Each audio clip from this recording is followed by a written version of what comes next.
We should have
Post 6 Baseball is on the air.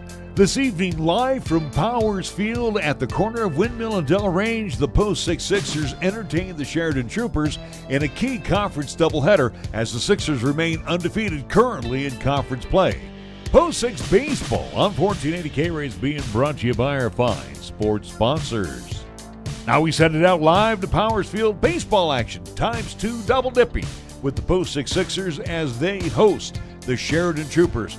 To bring us all the exciting calls, let's check in with Caleb Burgraff right here, right now on 1480 KRAE Cheyenne.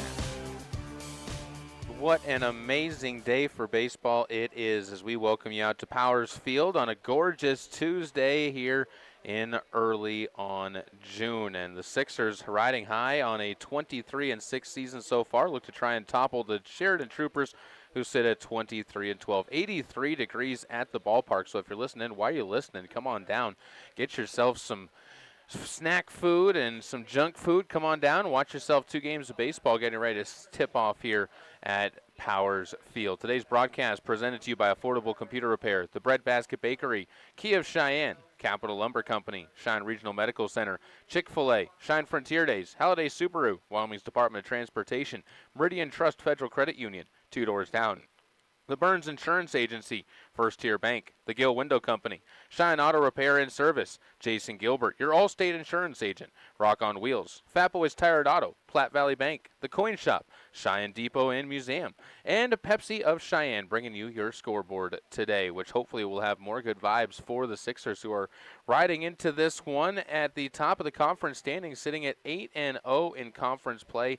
At this point in time, not much can be said for the negatives of this team because there haven't been a whole lot as of late. In fact, through the month of May, they got through that little rough patch against Rapid City, and then they've been able to string off a nice long win streak that was snapped only by LB Baseball in Sunday's first game of their 2 in their contests over at Fort Collins. That's the new Collins baseball team that they've got running down there. So that's the only loss that they've got, and that's a team that we know always brings some really good competition to the well too. So Sixers looking good, in particularly the pitching is looking good. We'll talk with that about Brad Barker once we jump into our pregame interview with the man in charge of the Sixers. On the other side, for the Troopers, they're at 23-12 on the season so far.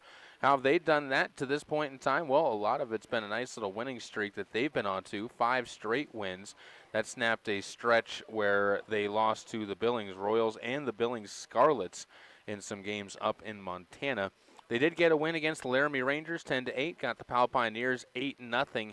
They swept the Giants and Outlaws with some 8-0 and 13-0 wins as well on a Saturday doubleheader back in May. Realistically, though, the biggest look comes to the conference play, which they haven't had a whole lot. They split with Casper, won 9-5, then lost 11-1 earlier on in the year, and that's been their only conference play that they've had to this point in time. So just sitting at 1-1, really some question marks as to what this team is, because most of their action against other Wyoming schools took place so early on in the season when they were up at a tournament in Gillette. At that tournament, lost to Gillette, beat Powell, beat Cody, lost to Gillette again, and then again got into that winning stretch against the Outlaws, the Giants, and the Pioneers in some stretches there. So, again, some question marks when it comes to this team. One thing that is not a question mark, Avon Barney is going to be the real deal, and he is going to take to the bump for the Troopers, and we'll see what he can bring to the Heat, and we'll see what Marcus George can bring in retaliation for Post 6. All that's coming up and more. We're going to have our interview with the man in charge as we'll sit down and talk with Brad Barker when we come back after this 2-minute timeout. 2 minutes on 1480 K-Ray. Hi, this is Larry Proative talking about affordable computer repair. Lanny at Affordable Computer Repair in Cheyenne reminds you whenever your personal computer, laptop, or iPad is not performing to your standards, then it's time to call Affordable Computer Repair in Cheyenne at 307-256-8971 and let Lanny's many years of experience fix or address the problems that may exist. Also, watch out for those bad elements out there to harm your computer. Affordable Computer Repair is the perfect choice to consult you on the proper maintenance for your systems. Remember, it's Affordable Computer Repair in Cheyenne. Please call 256-8971.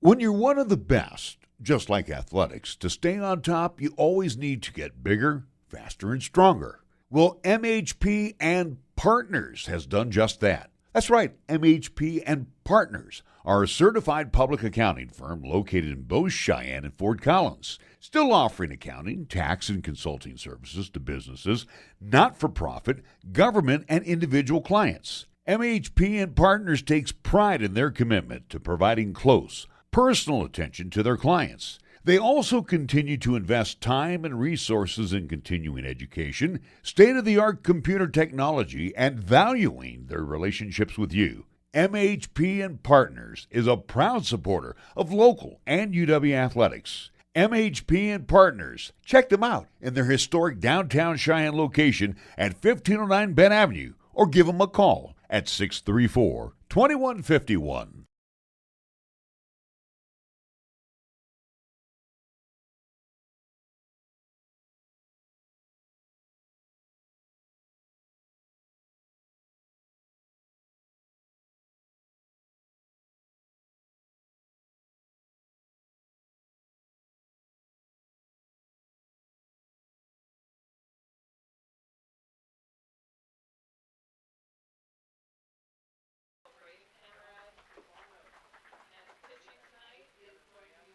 As we welcome you back out to some non-familiar teams that you guys got to go against with a little bit of familiarity there. I mean, you saw the Go-Joes and some of the like of that. But overall, how'd you feel the weekend went and how you feel the team is kind of mid-season?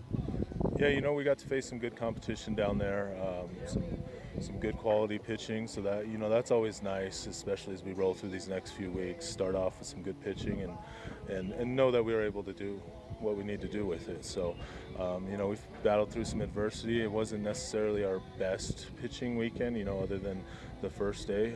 And when I say that very loosely. We didn't throw as many strikes as I would personally like, but we battled through some adversity, and that's something that this team is. They like that. They like the adversity, and we're certainly going to see some tonight. Talking about the conference side of things, you guys have set yourselves really well, especially with the amount of conference games you had early on, that chance to kind of get the jump on a lot of teams that don't play till later.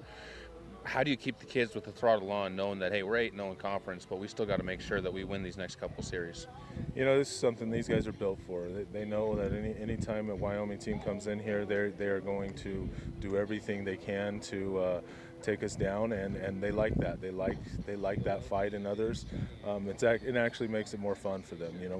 When they see another team across that's not looking for a fight, that's when I feel like we don't play our best. But we know that Sheridan is going to come in here looking for a fight, and hopefully we can put things together and execute the things we know how to do well. Talking about Sheridan, what do you know about this team by this point in time of the season? Who are some of the kids to look out for, and who are some of the guys that you circled on your lineup card? Naturally, the first and foremost is Barney. The pitcher of the year. I know he's had, from what I understand or what I hear, is he's had some arm issues, but they're kind of gradually bringing him along, and we anticipate to see him at some point in the night. They had a good weekend this past weekend up in Rapid, took down the Hard Hats, which is that's no easy task in itself. And so as far as we see a lot of familiar faces across the diamond, and we know what they're capable of. So it's something that our guys are fully prepared for. They're dialed in, and hopefully they're ready to go tonight. On the other side for you guys, the pitching really has been one of the things you've been able to circle. You mentioned for your liking not necessarily as many strikes as you'd like in that first game that you had, but really overall the youth has started to become no longer young. They're starting to become kind of more seasoned to what this level brings. Did you expect it this quickly to start seeing the pitching kind of go and as deep as it is this quickly? It's one of those things that, from my past, it is more of a gradual thing, and with this schedule that we've built here, it's something where you don't have a lot of time. You got to grow up in a hurry, and these guys that landed up on the bump every game, it's something that they've taken on the challenge, and they realize that every game, every time they get up there, it's an important time. And more importantly, I think that the guys behind them have faith in them, and that's something we've talked about a lot. And that they know that they've got 8 other guys behind them to work, and the guy that's up on the hill, he's working just as hard. So while I didn't fully expect it, the schedule doesn't lend to a gradual rise. They got to go, and they're taking on the challenge well. Any guys in particular that you feel could having a breakout starting tonight? Second game we're going to throw Colin Crecilius. First game we'll throw Marcus George. Those two guys. Traditionally, Marcus has been very good on the mound, and we expect him to do what he does. As far as Colin goes, He's put together some really good games this year, and he's a guy that can throw the fastball and bend people just as well. So, I expect this to be one of his big starts, one of his more important starts. But likewise, the guys behind him will be equally as important. So all those guys, it's going to be a big deal for him, because we'll have a couple young guys behind him that haven't necessarily seen Sheridan at this capacity, but then they're ready to go. Coach, looking forward to it. Thanks so much for the time. All right, thanks, Caleb. Back in 2 minutes here on 1480 K-Ray. And we will forego those 2 minutes because we are ready for baseball action. First pitch coming from Marcus George ahead of schedule at 4:58 p.m. Just missing the zone to Will Greer, and we are just underway here at the home of the Cheyenne Sixers. Marcus George is plunking Greer on the back of the helmet. That's going to end up getting a leadoff base runner on for the Troopers, and fires up the dugout for the Troopers as well, as they will send things along to Avon Barney. Avon coming into this one looking to try and, you heard it, keep on what has been a strong season for him so far this year. Barney wears the number 23 on his back, the powder blue with the navy blue top shoulders, I guess is what you could say. Red numbers with Sheridan Trooper logo on the front chest on the left side. George winds and fires. Barney puts the bunt down. That's a great one too. Up with it is Camarad, down to first, but on to second base goes Will Greer as the small ball works out, and the put out goes 2-3 to set Tanner Hamrick up with the runner in scoring position in inning number 1 against Marcus George. Barney, not one that normally puts down the bunts, 373 hitter on the season. Hamrick coming in behind him, batting .322 on the season. He's had a good stretch, on base percentage at .460. Right-handed batter. Shortstop today for the Troopers. Takes inside. That one off of the glove of Camarad, escapes his viewpoint, and the pass ball rather is going to move a runner into scoring position, now 90 feet away instead of 180 feet away.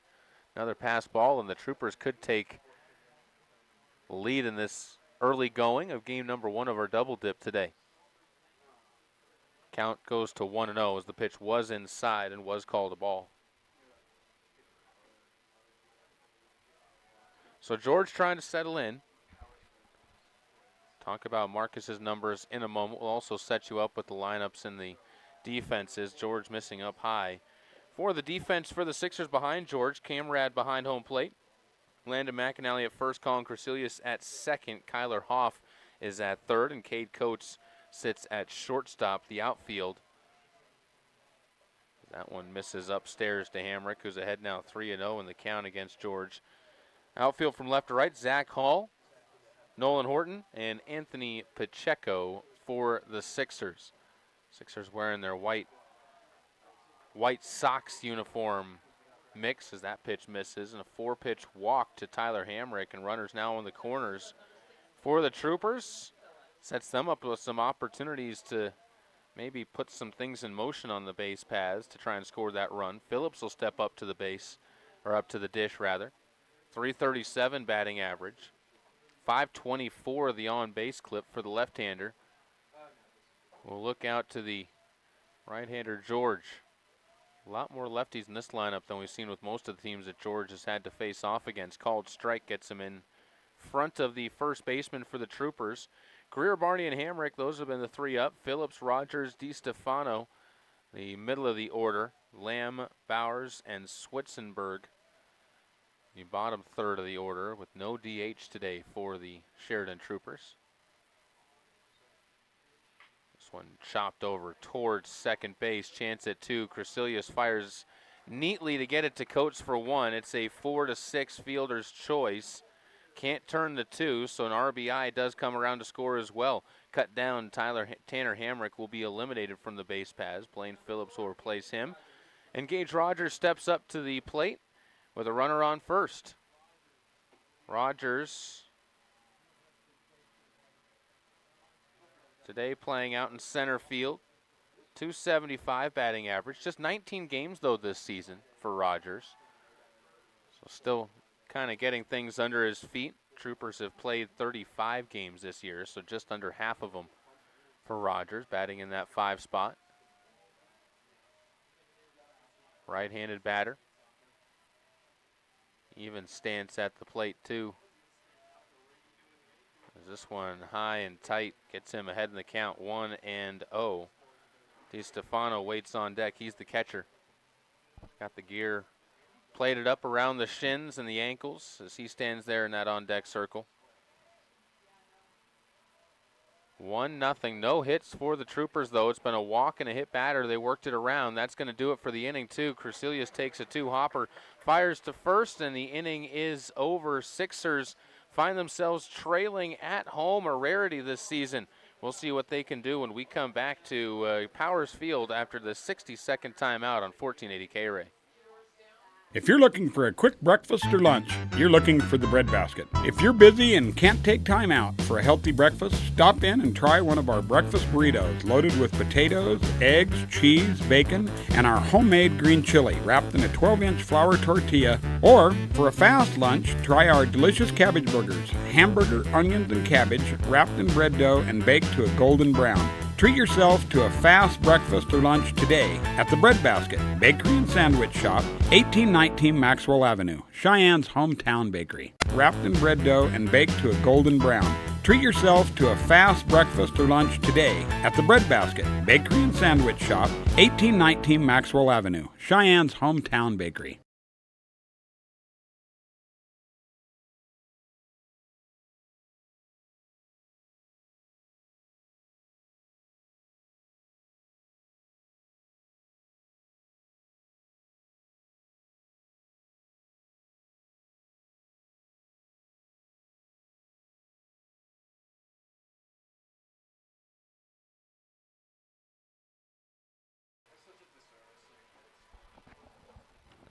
Welcome back out to Powers Field. Bottom of the first inning coming up after a bit of a shocker on the scoreboard early on for this one. Sixers finding themselves down 1-0 to the Troopers, and it wasn't because of anything that was necessarily that they did bad, a walk and a hit batter, but a sacrifice bunt by Avon Barney and a RBI ground out by Blaine Phillips end up getting the Troopers the lead early on in this one, trying to give just the 9th loss and the first loss in conference play to post 6. Find a little bit of seam in that armor. Braden Pearson will lead things off. Cade Coates, Carl, and Crecelius, the top 3 in the order. Landon McAnally, Nolan Horton, and Zach Hall in the middle. Anthony Pacheco, Kyler Hoff, and Braden Camerad will round out the order. On the other side for the Troopers, Avon Barney out there on the hill. Left-hander fires and misses low to Braden Pearson to get things going. Barney, numbers-wise, for the pitcher this year, only 11 2/3 so far as he finds the knees for a strike. Does have 5 games he's played in, 4 starts, hasn't been able to go deep very often. Just 1-0 though, as he's been kind of working things out. Heard in the pregame interview with head coach Brad Barker, just trying to decide on the arm side of things for Barney and where his arm's at, kind of figure out what he's been able to put together in terms of that. Might have had some troubles with it earlier on in the season as he misses again. 3-1 count to Braden Pearson. Does have a save to his credit so far this year and 1 opportunity. Only 9 hits against him in those 11 2/3 innings. 2 runs. Only one of those 2 runs is earned as a fastball down the pipe. Good cut by Pearson. Aggressive on a hitter's count, but couldn't quite rope that one up the middle. This is the impressive part when it comes to Barney. 18 strikeouts in those 11 2/3 innings, and 10 of them looking, which means he's got a good command on those deliveries to the plate. Can't find the zone there. Thought he did. He was walking that one off. Ends up walking Pearson instead. Cade Coates will step up to the plate. Leadoff base runner gets on for both teams. We'll see how the Sixers can respond with it. Coates has been known to put down a bunt or 2. Right-handed batter. Shortstop is his position. He's got that edge so deep into the wood on the bat that probably through to the other side. You can see daylight. He has locked that spot down. Offensively provides a nice little pop for the Sixers too. Pick off over to first. Everyone back to where they are. Barney works methodically on the mound. Won't necessarily say slow, but doesn't necessarily have a quick tempo to him out there. There's already some worries coming in from the dugout. The head man in charge of the pitching coach for the Troopers going to head out and talk to Barney about something that he doesn't like, as 6 of the first 8 pitches have missed the strike zone for Barney. Looking at the rest of the schedule coming up for post 6. It's a busy time of year for the Sixers as always, heading down to the Nooch this weekend.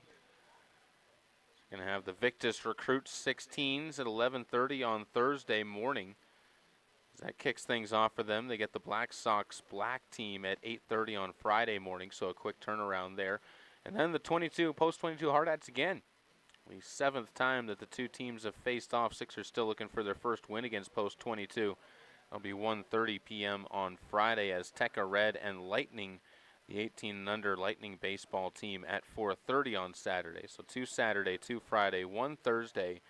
And then if you do good enough, get one on Sunday, as well, down there at the Nooch. Always a fun one. As conference breaks up, we get back to our 2-0 count.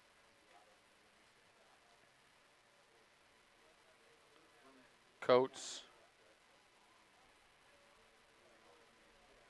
steady in the box, long wait, and now he's going to take time, as everybody just taking too much time on that one. Feels like we've been stuck at 2-0 for nearly 5 minutes. Early in the game, and already uncomfortableness from both sides as Coach pushes this bunt into no man's land. Nobody covers. They were running the wheel play. Not sure exactly why they had anybody going over to cover third. The shortstop, Tanner Hamrick, went to cover third base. The second baseman went to cover second and left nobody there in the middle to cover home or cover first or go for the ball. So that ball perfectly pushed up the line by Cade Coates for a single on one of the more odd plays I've ever seen drawn up defensively. That was just strange coming from the Troopers. Sets the count fresh to Colin Cresselia, see if he can take advantage. The second baseman has been getting on base at a very aggressive clip this year. He'll show bunt, pulls the ball bat down, and gets himself ahead in the count 1-0. Barney, again, just struggling to look comfortable out there on this turf mound. Bunt put down the third base line. That's another good one. Long charge, throw across the diamond in time. Great play from third base by Will Greer to keep himself composed. Both runners do move up on the 5-3 sacrifice. Sets up Landon McAnally to really kind of do some damage and get the Sixers the lead potentially if you can get a base knock with this one. Just don't want to strike out. That's the only thing you want to avoid, or a sharp ground ball right back to one of the corners, which are brought in. Also a shift to the right side for the Sheridan Troopers. Playing a little bit of a pull for McAnally, who taps one towards first, rolls foul. And that is going to be a sigh of relief for everybody involved, I think, as that one was going to score Pearson. Sixers also are going to be in a tough spot on decision. Do you go for McAnally, or do you end up going for first base? 0-1 count. McAnally playing first base today for the Sixers. Hasn't been busy as of yet. Takes a pitch away. Dips out of the zone from the glove of DiStefano.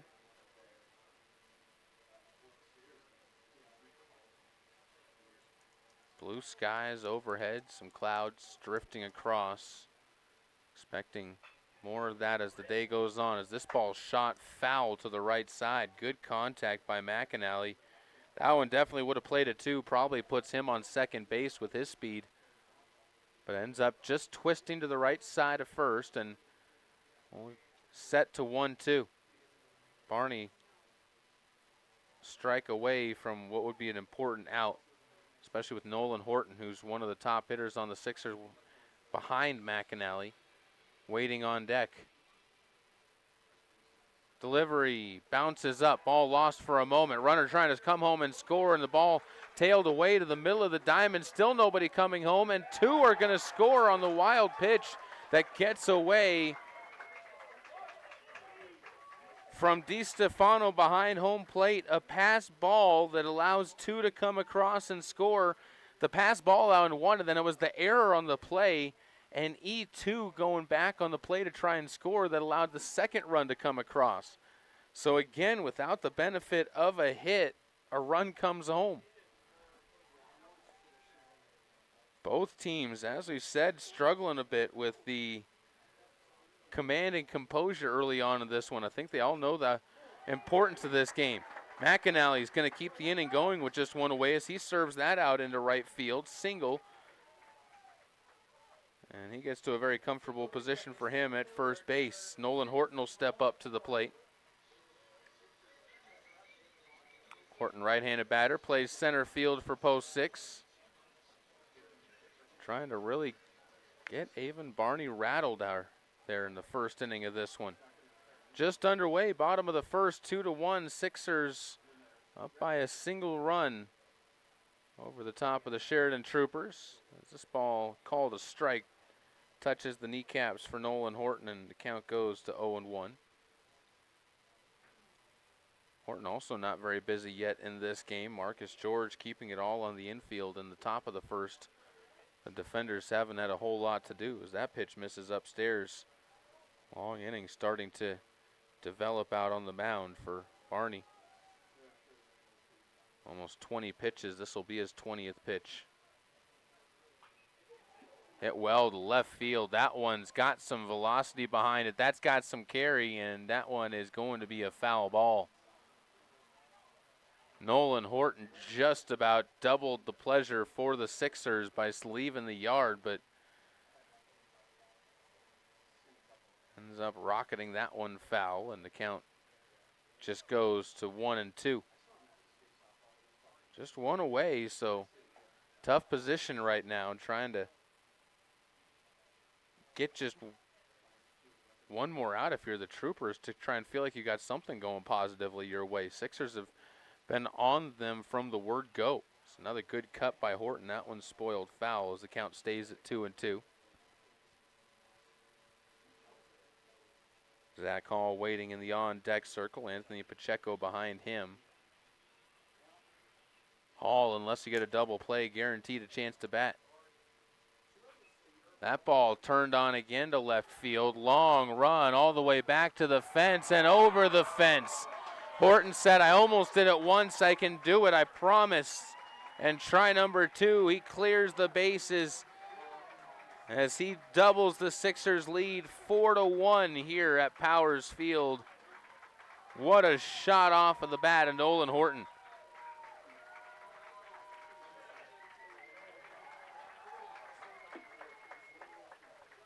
Crowd letting them hear that one too, off of a good pitcher and a good arm. Nolan Horton able to keep that one straight to left field as Zach Hall will step forward. Brand new game. You kind of were a bit rattled if you were the Sixers potentially after the way the first inning went. In the top half of it, seeing the Troopers able to score and some just uncharacteristically awkward play for the Sixers in the field as Hall pops this one out to right field, struggling as he backs his way up into the ball. Griffin Switzenberg is going to put it away. One pitch, one out for Zach Hall. 2 outs now in the inning. And Anthony Pacheco will step forward, 7th batter to come to the plate in this inning. Back to what I was saying, though, going back to that first inning, you were just so worried that post 6 wasn't necessarily quite ready for the game, and obviously they've come back out and roared past the Troopers. 3 hits, 4 runs. taking advantage of a walk and picked up the tater on the home run by Nolan Horton. Called strike to Anthony Pacheco. Count goes to 0-1. Now on the flip side, if you're Avon Barney, there's no more need to be stressing, so I'm assuming he's actually going to relax and calm down on the mound and just throw a little bit more moving forward. As he gets a pop out on the next two batters, closes the inning, but not before four come across the score for post six, including two on the big fly by Nolan Horton, giving the Sixers a 4-1 lead heading to the top of the second inning. You are listening to and watching Post 6 Baseball on 1480 K-Ray. We're here for you. I'm AJ Miller for Kia of Cheyenne, and for 20 years, our customers have always come first. It's a great time to see the new 2025 Kia Seltos, packed with features and awesome conveniences to make your drive safe, comfortable, and enjoyable. The 2025 Kia Seltos has available all-wheel drive, 10-inch panoramic displays, premium sound, and much more. Kia just keeps adding value for the money. Come by Kia of Cheyenne, call 775-0123 or go to KiaofCheyenne.com, and we'll continue to make it easy.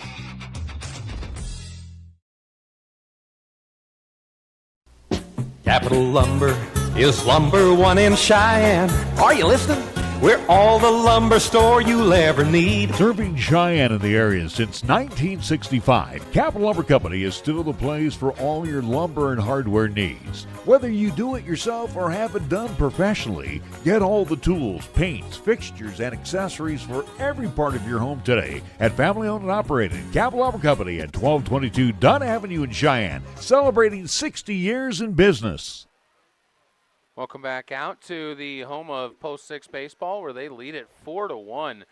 An explosion of offense coming from the Sixers in that last inning as they answer back to one in the top of the first from the Troopers. With four of their own, Marcus George, who threw 11 pitches in the first inning, will face off against the bottom of the order.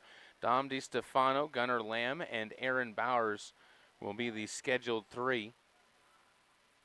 Said we'd get to the numbers for Marcus George. Let's finally do that now as right-hander peers in and gets a first pitch strike to DiStefano to get ahead in the count 0-1. George, 33 innings pitched, 8 games, all of them starts for him this season. 5-3 the win-loss record. Given up 16 earned runs, 20 runs total. Gets a called strike on the inside, and the count goes to 0-2 on DiStefano. 17 hits is all he's given up. Does struggle with the walk at times. He's walked 25 this year. This is upstairs. But can also overpower you with velocity and some strength. 54 strikeouts in those 33 innings, so almost 2 an inning for Marcus George. Misses inside, and the count goes to 2-2, struggling to finish off DiStefano. 21 of those strikeouts looking. Has only hit 3 batters this year, too, for the amount of innings that he's been out there on the mound. Only 3 is a pretty good number. Gets a swing and a miss. That's strikeout number 55 this year, first of the game. Gunnar Lamb will step up to the dish, left fielder today for the Sheridan Troopers.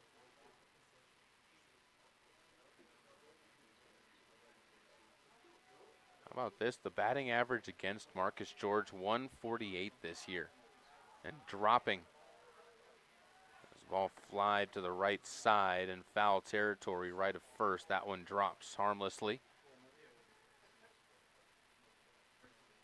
And the count settles to 0-1 to the left fielder for the Sheridan Troopers, who just got absolutely assaulted, ambushed, bamboozled in that bottom of the first inning. Somewhere that one just not finding the zone, moves the count to 1-1 on Gunnar Lamb. Has had a really good looking curveball from Marcus George. Tapper right side. Second base has Crasilius cover it. He's been busy, but he's been up to the challenge. He's already got 4 assists in the game today, or 3 assists, I should say. As Gunnar Lamb goes down, and Aaron Bowers will step up to the plate. Right fielder, where's number 13?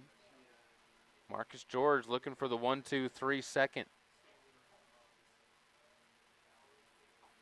Snaps a curveball right down the middle, and the count goes to 0-1.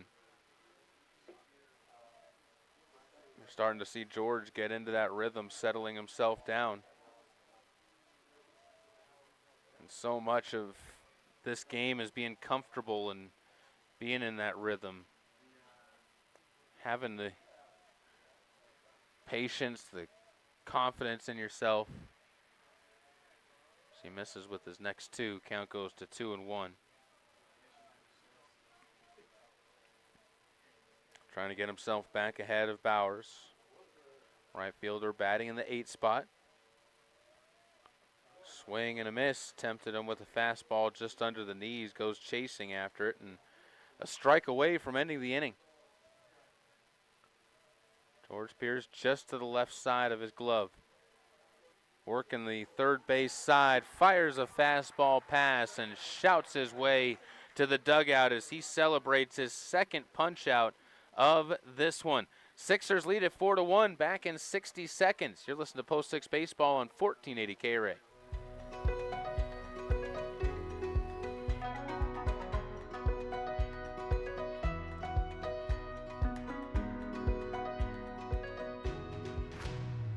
From your head to your toes, we're here to keep you moving. With consultation, treatment, and rehabilitation all in one location, it's easier than ever to get the level of care you deserve. Cheyenne Regional. We inspire great health. Chick-fil-A at Windmill and Delrange serves up breakfast, lunch, and dinner each Monday through Saturday. And at Chick-fil-A, they don't have to stray from their menu. They're proud of what they do all the time. Chicken. Check them out online at CheyenneChicken.com and have them cater your next event. Use the convenient drive-thrus. Come inside or use the Chick-fil-A app to do your next order. Chick-fil-A at Windmill and Delrange. For the Sixers, 8-9-1 due up after they played at 4 in the last inning. They'll look to try and continue to take it to Avon Barney. Barney hasn't been touched up like that so far much this season. As we take a look at the starting pitcher for the Sheridan Troopers, numbers once again, 11 2/3.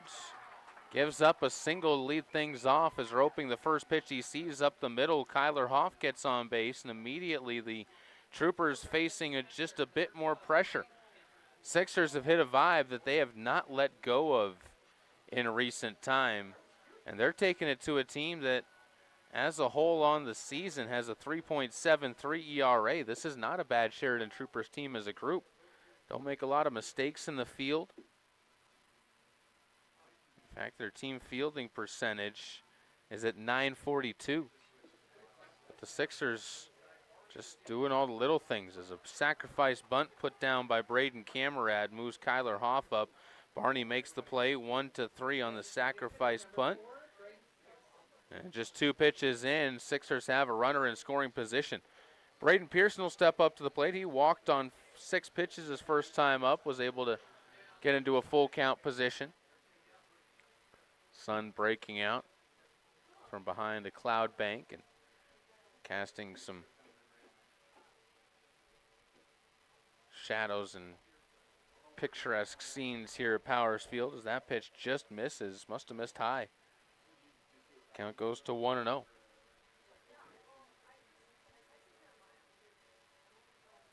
Right-handed batter, as we said, walked his first time up. Heading to Utah next year. It's ahead in the count, 2-0. Sixers on the offensive side of things. A lot of bats that have woken up at the top of this order. 3-0 as another pitch bends too far inside. First base is open. Pearson has 26 games, batting .405. Able to push that average up above the 400 mark. Chops at the 3-0 count, and the count goes to 3-1 as he fouls that one off to the right side. That's something Pearson doesn't do. He gets into a hitter's count. He doesn't let you escape without taking a cut at one. If you present something near to the zone, he goes after it. Too many kids coming up through the systems. They get into those 3-ball counts, and they look for the walk instead of looking for the pitch to crush and end up letting a pitcher back into a count. This time a strike catches the knees, and the count does go to full. 3-2. Last time it was full, Pearson earned a walk. He's got 17 of those, 18 now with the one he picked up in the first this year. Trying to put runners on first and second. Pitch left in the zone, skied on the bender, got cut underneath it, and the ball picked up on the fly ball by Gage Rogers. Good cut, well done in the at-bat. Just not necessarily executed on the pitch that he got to swing at for Pearson as he heads back to the dugout. 2 outs up onto the board, and Cade Coates will step to the plate. He singled and came around to score. In fact, he scored on what was an error coming around third. The ball was flipped by Dom DiStefano towards home and way wide of the pitcher, and Barney coming to cover, and then it just kind of sat there in the middle of the field for a while, but that allowed for Coach to come across and score. Only error we've seen in the game so far between the two teams. And taken advantage of by the Sixers, although Coach would have come across to score on the next pitch because that very next pitch was served out into right field by McAnally for a single. Just was more exciting and more chaos the way the Sixers decided to do it. 1-1 count to Cade. Single brings home a run. If you can get Kyler Hoff home from first or from second base, but now you're down to your last strike. Barney has somehow been able to collect himself together in this inning enough to get a chance to get out of it. Didn't look like that at the start of this inning. He's been laboring through this game for sure. Misses inside. The count goes to 2-2. Good block back behind home plate that time by DiStefano.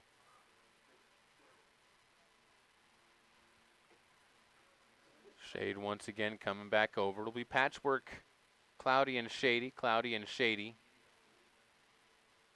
for most of this game.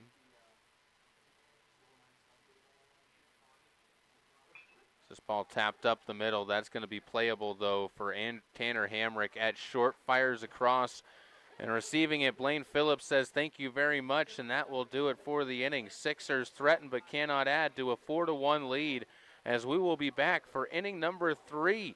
You're listening to Post 6 Baseball and watching Post 6 Baseball on 1480 K-Ray. Country music fans, the 2025 Cheyenne Frontier Days Frontier Nights lineup is here. Ian Munsick with Travis Tritt on Friday, July 18th. Jordan Davis with Brett Young will take the Frontier Night stage on Saturday, July 19th. On Sunday, July 20th, Bailey Zimmerman with Josh Ross will take the stage. Only at Cheyenne Frontier Days. Tickets on sale now, only at CFDrodeo.com.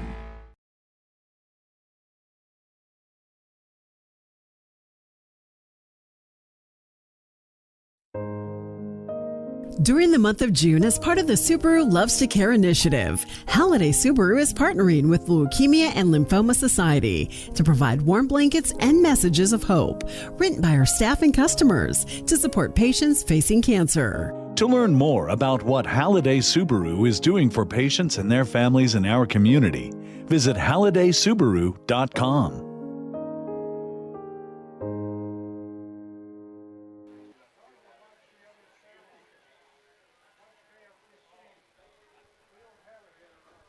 Welcome back out to Powers Field on 1480 K-Ray. Caleb Berggrav here is happy to have you along with us for the ride. Sixers currently on top 4-1.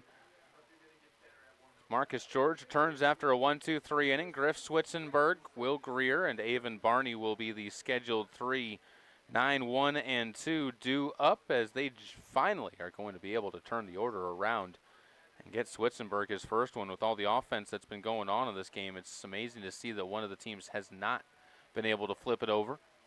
Switzenberg batting in that 9 spot, takes the first pitch for a strike and falls behind 0-1. George, 1-2-3 inning, including 2 strikeouts in his last stretch on the diamond. Misses with this one inside, or outside I should say, and the count goes to 1-1. Switzenberg, 30 games this year, 94 plate appearances, 300 batting average. Good to see that in the bottom of the order. He gets his knees buckled on a curveball, and the count goes to 1-2. That one, a high bender, was up near the dome before it finally snapped down. Good delivery there from Marcus George. A lot of drop to it. 1-2. Slowly hit up the middle. Coates to his left, up and across. Gets the out. His first opportunity for an assist in this game, and he is nuts on as he will put up out number one time through the order, one run across. That came from Will Greer, who will now step to the plate with one away. He was hit by a pitch on the second pitch of the game. Moved up to third on a pass ball after he was sacrificed up to second, then came across to score on the fielder's choice that Blaine Phillips grounded into. Outside corner for a strike. Marcus George greets him differently this time, as back then George was still trying to figure out his command. Greer, 374 batting average this season. Takes a pitch that bounces away. 513 on base percentage. 34 hits, 26 of them singles, 7 doubles for him on the season, and a triple. Can't forget about that one, and 24 RBIs in the leadoff spot. He'll chop one over towards third. Long throw across. Kyler Hoff on the point. So he makes the play on the left side of the infield, doing some good work for the Sixers in this third inning. 2 up, 2 down. Avon Barney, who was asked to put a sacrifice down his first time up, will step up to the plate, looking to try and take some cuts this time around and extend this inning, if not do a little bit more. Barney, 13 RBIs, 18 runs scored in 27 games so far, 320 batting average as he takes a called strike.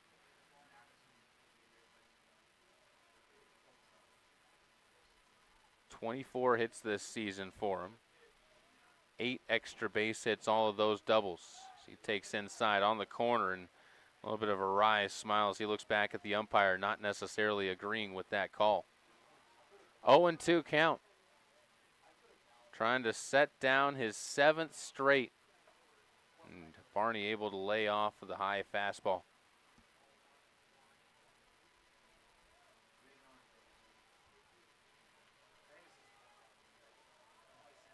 George winds, fires, gets a tapper. This will be past his glove. Crecilius on the lip of the infield grass makes the play, and everybody on the infield gets involved. 6-3, 5-3, 4-3. Let's head to the bottom of the third. Sixers lead this one 4-1. You're listening to Post 6 Baseball on 1480 K-Ray. I'm here to remind you. The players return to the field. Up to bat are the Warriors. Thank you. First up, number 7. There's the pitch. It's a hit, good for a single. Next, number 18. He swings, line drive to center field. 15 steps up, another hit. Bases loaded now as number 40 approaches the plate. It's headed for the fence. Grand slam, the Warriors win the game. Make it home safe. Buckle up, every passenger, every trip, every time. Sometimes you're anticipating it. Sometimes it's unexpected. Occasionally it's something small. But most of the time, it's a pretty big deal. It's your best day ever. And Meridian Trust Federal Credit Union is proud of the part we play in making each of them happen. Whether opening your first savings account or moving into your dream home, Meridian Trust is there for all your best days.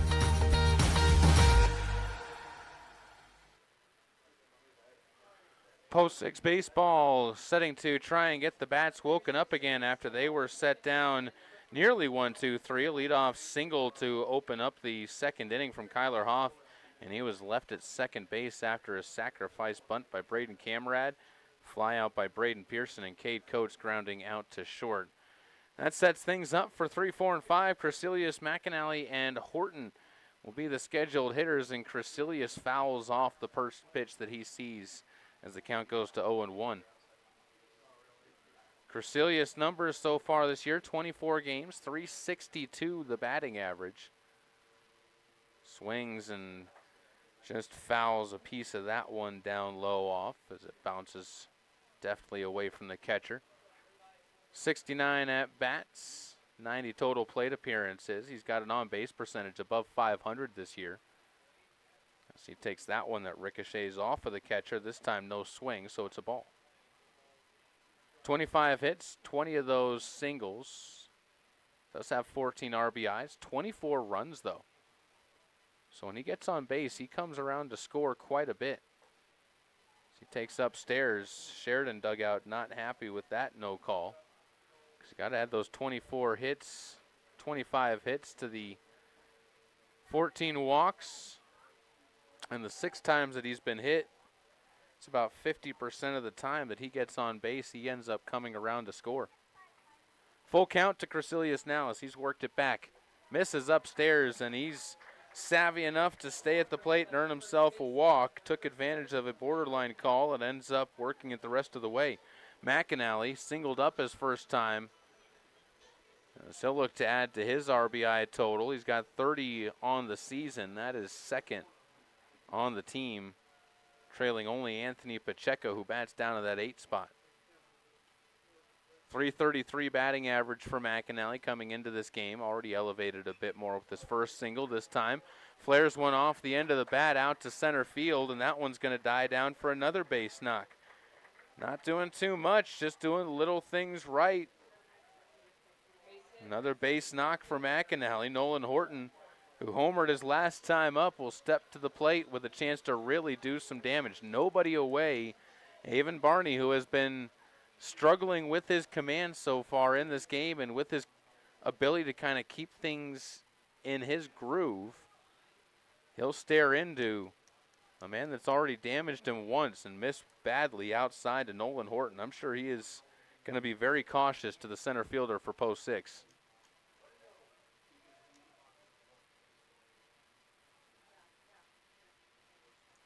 Horton's got that pearl-colored bat at the top.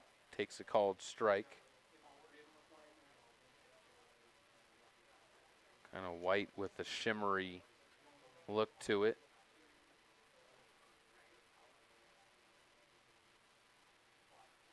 Waves it back behind his right ear.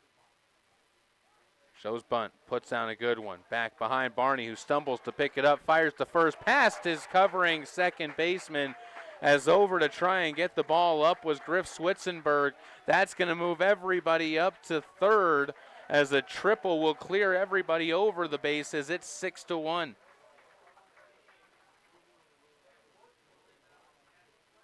Horton, on what I'm assuming is going to go as in E1 all the way, ends up at third base. Got a visit out to the mound going on right now as the Troopers down 6-1. Got to be curious to see how much longer they go with Barney because he is struggling, and that is going to do it for him. Barney's got to be trying to recover as he heads back to the dugout. We'll have a new arm, and we'll tell you about that new arm when we come back. You're watching Post 6 Baseball on 1480 K-Ray. Knock it out of the park with your family dinner tonight and score a home run with Two Doors Down. Two Doors Down menu selections are perfect for the active family. From gourmet burgers served with bottomless fries to soups and salads to the all-new platters. Two Doors Down, where you can enjoy a great dinner and still be able to take your family out to the ball game. Two Doors Down, 118 East 17th Street. For full menu and specials, go to twodoorsdown.net. Two Doors Down, flipping great burgers since 2009.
New pitcher out there onto the mound is Gunnar Lamb for the Sheridan Troopers.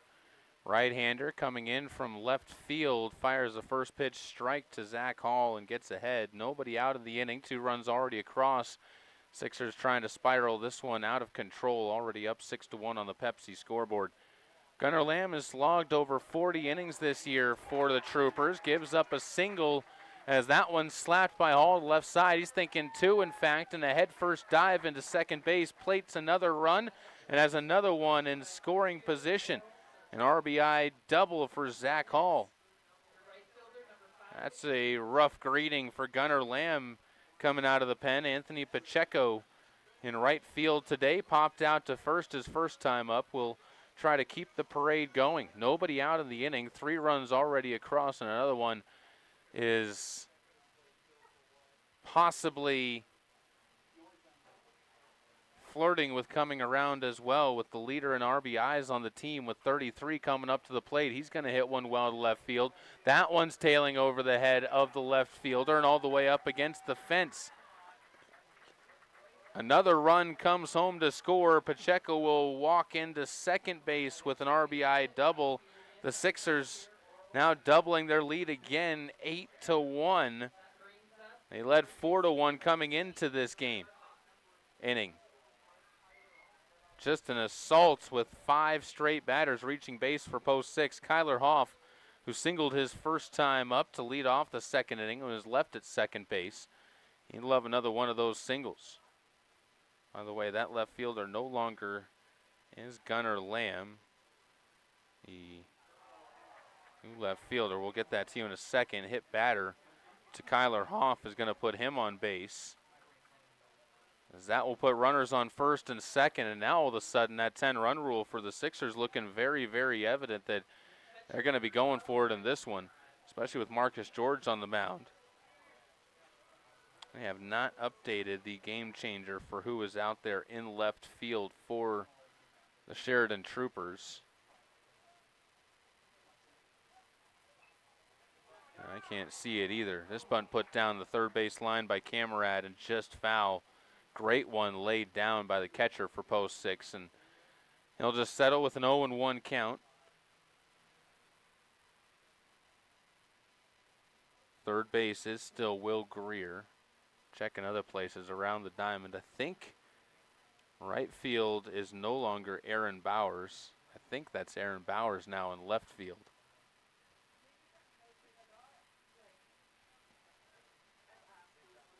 Bunt put down this time by Camerad. Tries the first base side. That one again twists just foul. And the count goes to 0-2. We'll see if the Sixers leave the bunt on for Camerad. Put down a couple of good ones, just had a bit too much spin on them. This turf will take that spin a bit easier than sometimes the dirt or the grass will. The rubber kind of connects a bit more with friction. Twist the ball to the foul side. 0-2 count, time taken by Camerad.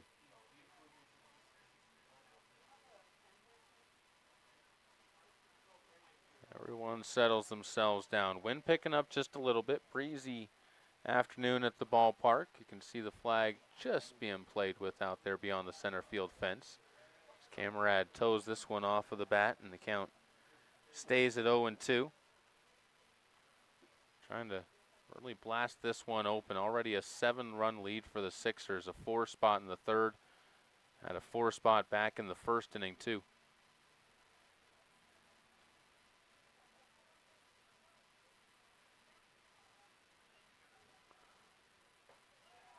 And a pitch upstairs misses. First ball in this count to Braden Camerad.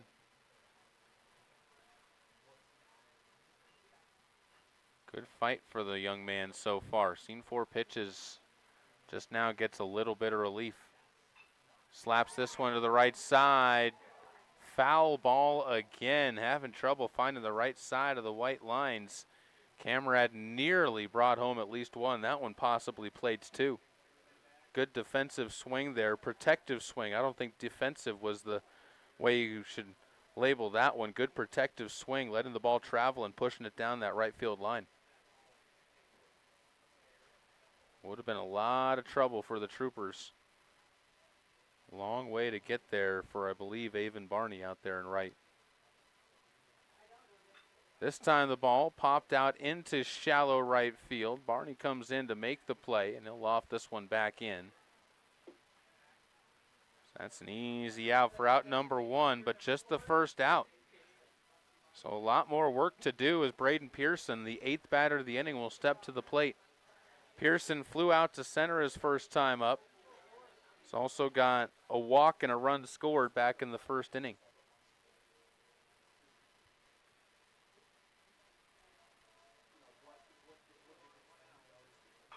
He'll lift this one into center field again. That one's going to be playable, though. And another easy out for Gage Rogers. 1 pitch, 1 out there as well. And both outfielders on the right side have gotten involved. Cade Coates will step up. In fact, out in left field, they've also been able to see Gunnar Lamb at one point in time and Aaron Bowers, I believe now, get chased around out there too. Fresh count to Cade Coates, 9th batter of the inning for post 6. Trying to bring home another run, and he's going to do it. Serves this one up into center field, hustling his way around as the throw comes to the plate, but up the line, and scoring is Anthony Pacheco as he makes it 9-1, post 6 on top by 8.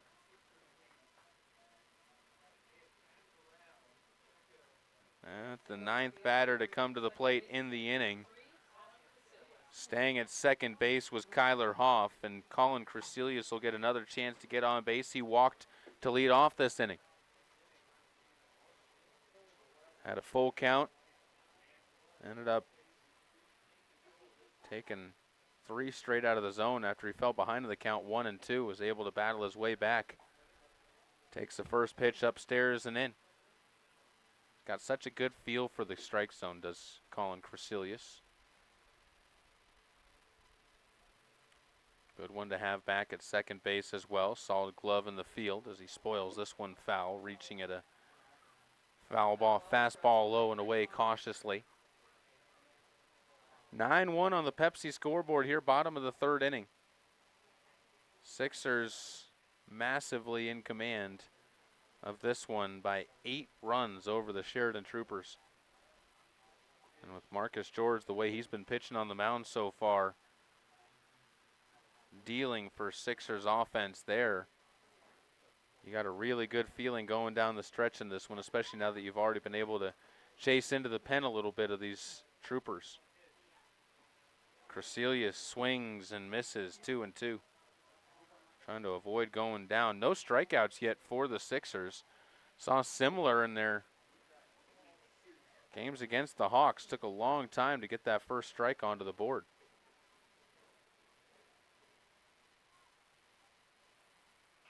Crecelius will slap this one to left. That one's going to touch down. 1 run is going to score. Bobble in left field will allow the next runner to move up, and Crecelius into second with the double. 10-1 the lead. Coates moves up to 3rd. Hoff scores the run. 6 in the inning for post 6, and Landon McAnally will bat. He's 2 for 2 today, a pair of singles, and both times he's come around to score a run.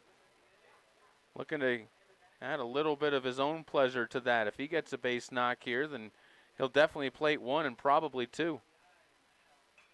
He'll slap it into right field. That one, though, is going to be cradled out there and put away for out number 3 by Gage Rogers. But what an inning for the Sixers as 11 come to the plate, and they end up plating 6 of them. They lead it 10-1 when we come back to Powers Field on 1480 K-Ray. Since 1986, here's a list of cars and SUVs I have purchased or leased for myself or my family from our local dealers here in Cheyenne. Kia Optima, Sorento, K5, 2 Chevy Blazers, Honda CR-V and 3 Pilots, Aztec, Villager, Trans Am, Pontiac GT, and Grand Am. What do all these vehicles have in common? Well, for service work, even if it was just a simple oil change, they were taken care of by Shine Auto Repair and Service. Larry Pro Audi for Cars in Cheyenne, where John and his great team has always been there to take care of the Pro Audi vehicles, and yours too. John is a TechNet professional, which means he is one of the best in the country to service your car or truck. Make sure your maintenance or minor repair doesn't turn into a major problem. Call Shine Auto Repair and Service today to set up an appointment at 632-0498 or stop in at 604 West Lincoln Way. Shine Auto Repair and Service open Monday through Friday and taking care of your vehicle's needs for over 30 years.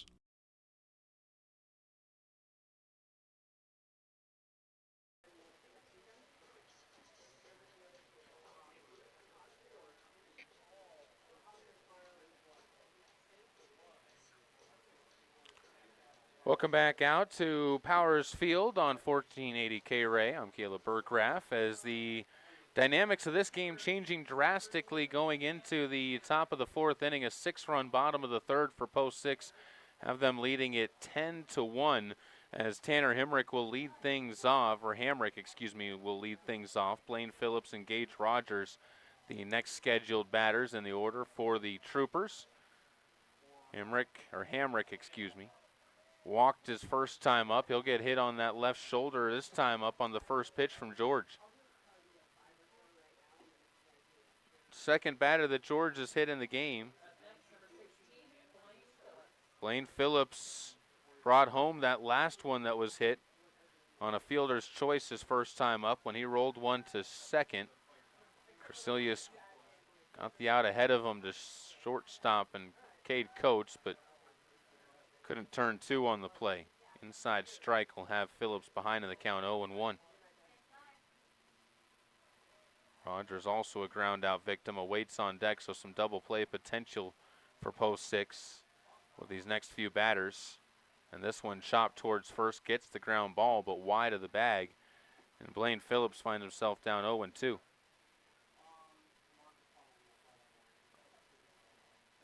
For George, he is looking extremely good on the mound right now. Not necessarily too much of a shocker. Pick off to first and the runner back easily. Started the season off with 4 innings of work against the Laramie Rangers. Didn't really have too much trouble there. And in the middle of April ran into his first tough patch against Rapid City Post 22. This runner takes off. This ball sent up the middle past Crecilius, who was covering second on the play. First to third is going to go Hamrick. Blaine Phillips on with a single. And Post 6 now dealing with a little bit of pressure on the base paths. Still got the 9-run lead, so I don't know if you're concerned. That wouldn't be the word I would use right now, but you're definitely understanding that this is a team in Sheridan that can answer back with some runs of their own. They've done it plenty of times this season where they've been able to load up on some runs.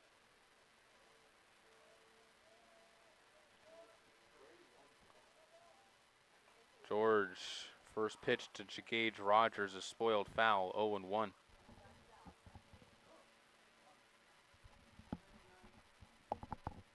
Rogers grounded out to second his first time up. Sixers would take that. Sixers would take any out right now. Bunt shown, way outside. Snap throw back to first and back safely. Blaine Phillips was ready for it. Count goes to 1-1. Bunt was shown, though. That's an interesting decision and possibility there. That gets set up by the Sheridan Troopers by doing that. Puts that into your mind that that could be coming. Maybe that safety squeeze type of play. They'll have him swinging away this time, though, and the count goes to 0-2 or 1-2.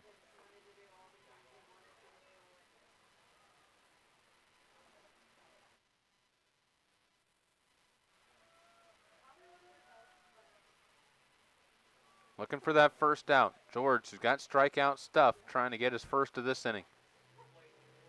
Big bender, didn't snap it though, and he misses. Count goes to 2-2. He's only got 2 strikeouts in this game so far. That's something that he's used to getting a few more of. So in his mind, I'm sure George would say he's due. Chopper towards second base. Crecilius flips to Coates for 1. The return throw to McAnally not in time for 2. They do get Blaine Phillips off of the base paths, but coming home to score, Tanner Hamrick, and again, a hit by pitch will score on a fielder's choice. Just a tough break for the Sixers in terms of the fact that you didn't have enough velocity on that one or wasn't hit hard enough to try and get two. But even more so that it's the hit batters, both of them coming around to score, that have shown that you're giving the Troopers some life in this game. Dom DiStefano will step to the plate. He struck out swinging his first time up. Right-handed batter. And does the catching for the Troopers during game play. Takes upstairs. Count goes to 1-0. Kind of settling down into things. It's a hotter day. First quote-unquote hot day that we've had at the field this year, realistically, as this pitch misses again. Snap throw back to first, and again, Gage Rogers back in time.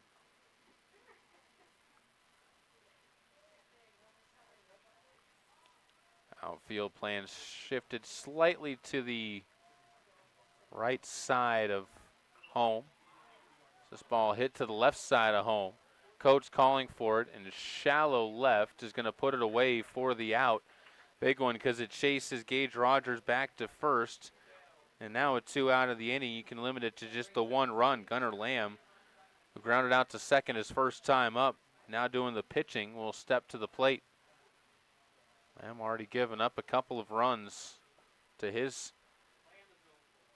steps onto the field. He's got 3 that he's been credited for, so he's going to want to make up for those. Camrad down to second base on the stolen base attempt, too far up the line as the pitch missed for a ball as well. Runner in scoring position now on the stolen base, first for the Sheridan Troopers.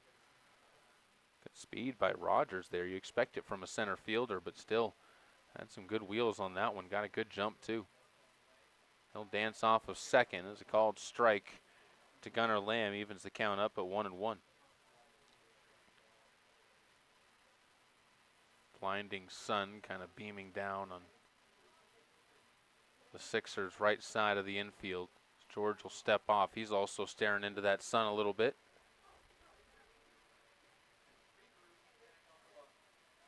So he'll get himself back situated. Catches a sign from Camarad.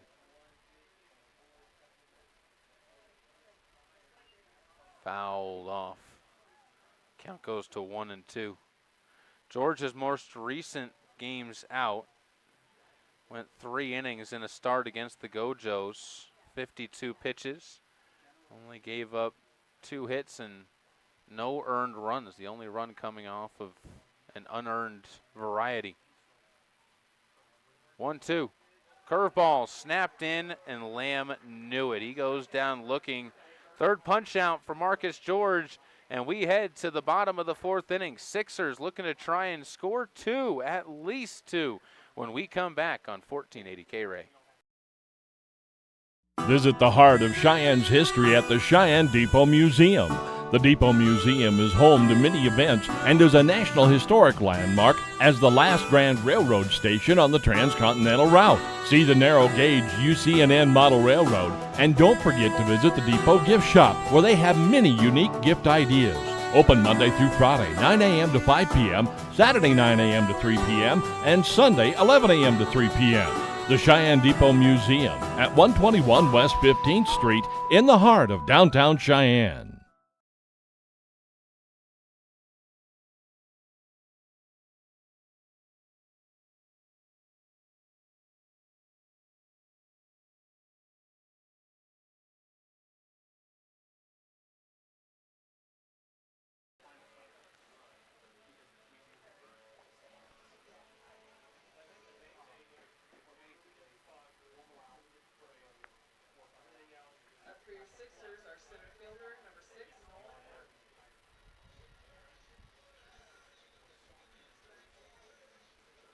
Sixers looking to try and scrape 2 more runs across in the bottom of this inning as we head to the 6 o'clock hour. Hour and 3 minutes into this one as we got going at 4:58. And the first pitch to Horton is going to be sailed out to left field. Calling off and making the play is center fielder Gage Rogers as he makes the long run, and 1 pitch, 1 out to greet Everybody here in the bottom of the fourth inning. 10-2 on the Pepsi scoreboard. Zach Hall will step forward. He's 1 for 2. Doubled in a run his last time up and came around to score, and also popped out to second base. Hall playing left field today. Has also been active on the defensive side a little bit. Getting the ball back in a couple of times on a shot to that side for the lone single. This time he'll serve it to his own field and drop one down for another base knock. He was able to leg a single into a double his last time up. This time just pulls up at first. He's got the 10th hit of this game for Post 6, though. The bats have definitely come prepared for the Sixers, as Anthony Pacheco, who doubled and came around to score his last time up in the third inning, will step forward again. He was the second batter that Gunnar Lamb faced. The first one was Zach Hall standing behind. As that ball gets past the catcher, up to second base goes Zach on a wild pitch.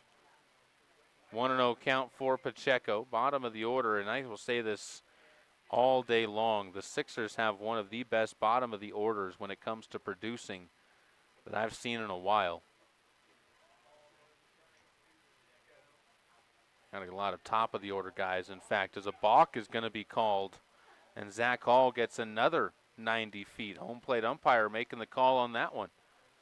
So Gunnar Lamb,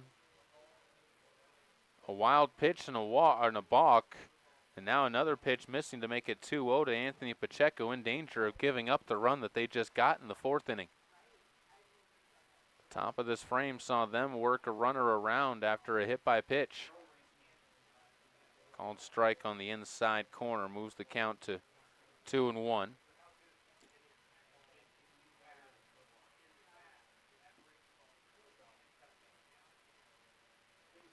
Deep breath for Lamb. Gets one past Pacheco, swings and cannot find the off speed. 2-2 count.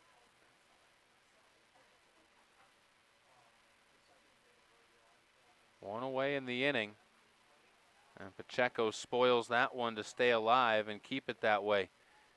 Good pitch there from Gunnar Lamb, who, as I talked about, has the most innings pitched on this roster for the Sheridan Troopers at 42 1/3 coming into this game. Misses down low when the count goes full, getting worked right now by Pacheco. Gunnar 41 2/3 innings, I should say, actually coming into this one, as Pacheco swings and misses. Goes down on strikes. That's a huge punch out for Gunnar Lamb, because now Kyler Hoff has to get a base knock, or there has to be another miscue like a pass ball for Zach Hall to be able to come home. Lamb really strapping down in this one. That's evident. He's got a 5-0 record, a 1.84 earned run average. So find the zone for a called strike to Kyler Hoff, and the count goes to 0-1. Ever since he come in, yeah, he found some bats, gave up 3 doubles.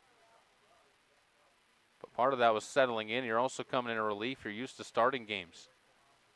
Now you're coming into an inning where you've been able to do it more in your comfort zone, more in the traditional role that you're in when you come into games. And he's taking advantage.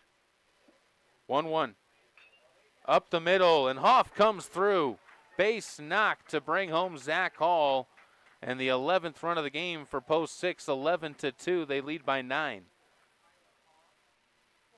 Hoff also does the job of flipping the lineup over, as Camerad will bat in this inning, not the next inning. The number 9 man in the order, a fly out to right field, and then has a sacrifice bunt. What a job by Hoff, though. Didn't let the count get too deep to where you had to be defensive. Camerad's going to follow it up with a single on the first pitch he sees, puts runners on first and second. And Braden Pearson looking to give the Sixers a chance to walk this one off in the top of the 5th inning and cancel this one out quickly if he can get a base knock here and bring home Hoff. Today he's put the ball to play well. He's got 2 flyouts, but both to the center fielder's glove, as Gage Rogers has had his number. They've had marked with each other. He did walk his first time up and came around to score. Takes a pitch low, and the count goes to 1-0 here. Troopers just need one more out. Looked like they might get out of this inning, but Camerad and Hoff, a pair of singles, brought it back in. Called strike, moves it to 1-1 on Braden Pearson.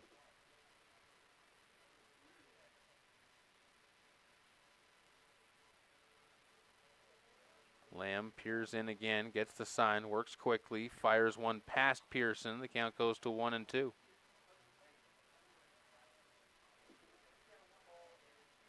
Lamb does bring it. He doesn't necessarily have a lot of size on the mound, but he can definitely bring some sizzle.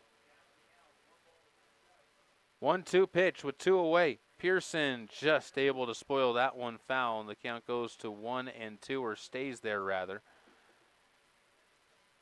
To the DH today for the Sixers. Pearson probably playing out in right field for game number 2, as Colin Crecelius scheduled to be the pitcher for game 2. Yes, Pacheco would be the DH. Pearson here just upstairs on a curveball that looked pretty good all the way until it wasn't. 2-2, Deuce is Wild on the scoreboard with 2 on.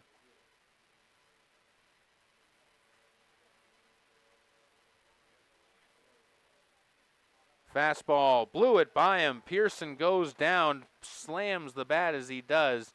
Not happy with himself as he is strikeout number 2 for Gunnar Lamb, who keeps the hopes of the Troopers alive.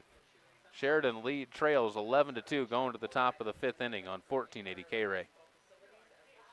I always get a kick when I see ads for a huge vault of silver they found, or they get their gold from a certain company. Hi, this is Larry Perotti for the Coin Shop in downtown Cheyenne. Family owned and operated since 1982. You can buy and sell your gold or silver, along with other precious metals, including palladium and platinum, at the Coin Shop each Tuesday through Friday. You'll always get top dollar for your gold or silver, as David Brockman has his eye on the precious metals market each day. So stop on by for a fair and honest appraisal of your precious metals, or give David a call and set up a time to stop by. You'll always find coin collections, collectible coins, proof and mini sets, and more today. So why wait for the others? Shop the Coin Shop in historic downtown Cheyenne at 510 West 16th Street, open Tuesday through Friday from 9 a.m. until 5 p.m. Or give them a call at 778-7196.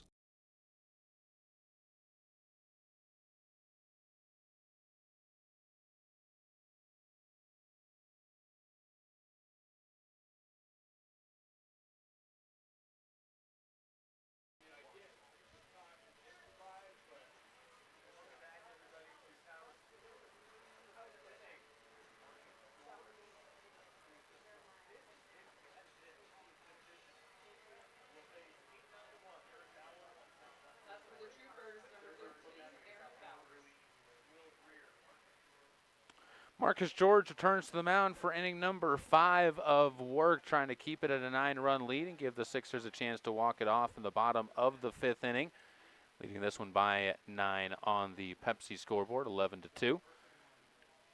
8, 9, and 1 due up, and a chopper to the left side gets past Kyler Hoff, and coming up big on the first pitch that he sees, Aaron Bowers is going to be on with a single, just the second hit of this game for the Sheridan Troopers.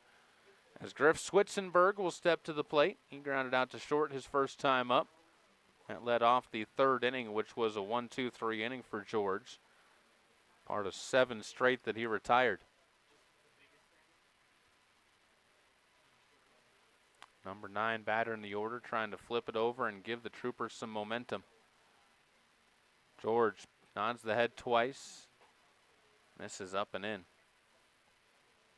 Griff Switzenberg also pitches for the Troopers. He's probably going to be who we see in our next game, I would guess. Got 30 innings on the year. He's got 8 starts to his credit. George pick off to first. McAnally keeps it from sailing past, but can't apply the tag. Batting-wise, Switzenberg, 303 the batting average. Does have a triple to his credit. Called strike on the outside, moves the count to 1-1. George That runner on first base working much more deliberate.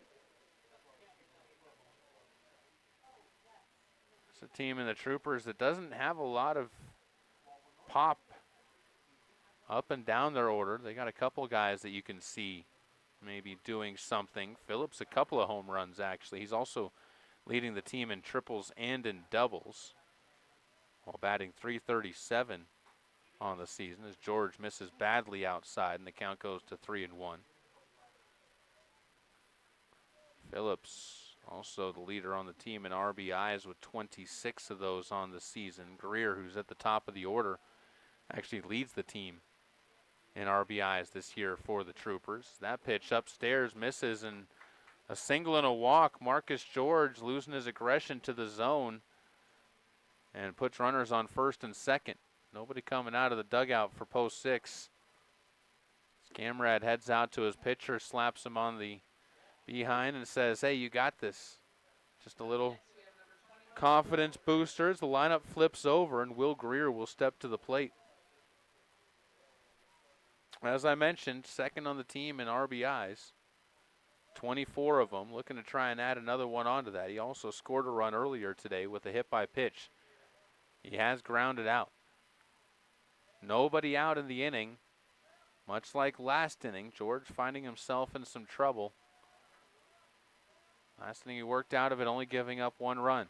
This time misses outside and away, and the count settles to 1-0.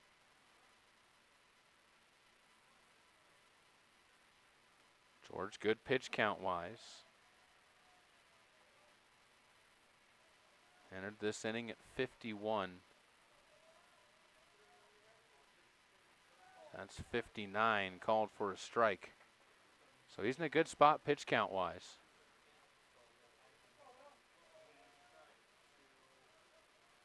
Not worried about him being able to go distance in this, as the umpire has to call time for himself. Looks like he got something into his eye.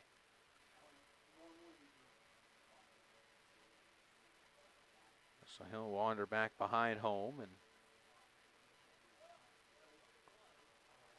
with a 1-1 count, George will refocus himself up to the plate. Will Greer in a clutch spot. Called strike on the outside. Greer flinched at it but didn't decide to swing and ends up possibly costing him. 1-2. Can George get the punch out? Trying to escape this dilemma. Step one, get an out onto the board. Doesn't get Greer to chase. He stays upstairs. Greer's been checking his swings, which usually says that's a tentative swinger at the plate right now, which usually is the green light to go right after them. Attack them inside. George just hit a couple of batters today, but can't be afraid of going inside and attacking, especially when you got good counts to get him defensive on. Greer calls time. Big, deep breath for him as he steps out of the batter's box, too.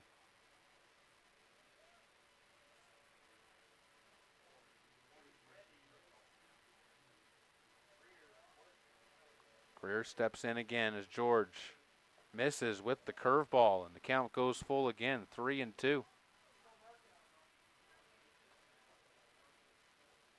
Just not coming at the batter.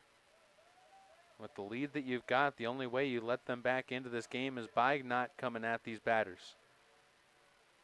Be aggressive to them. Your stuff is good enough. As time taken again by Greer as George getting very, very deliberate outside of his normal self.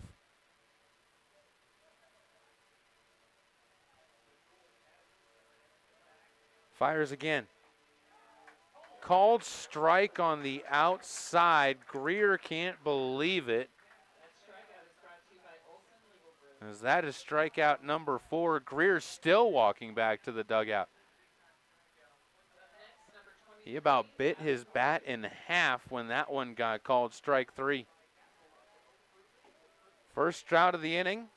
Gives the Sixers a chance to escape without giving up a run. Avon Barney is grounded out twice. One a sacrifice bunt, the other one to second base to end the third inning. Steps up and takes the first pitch for a ball.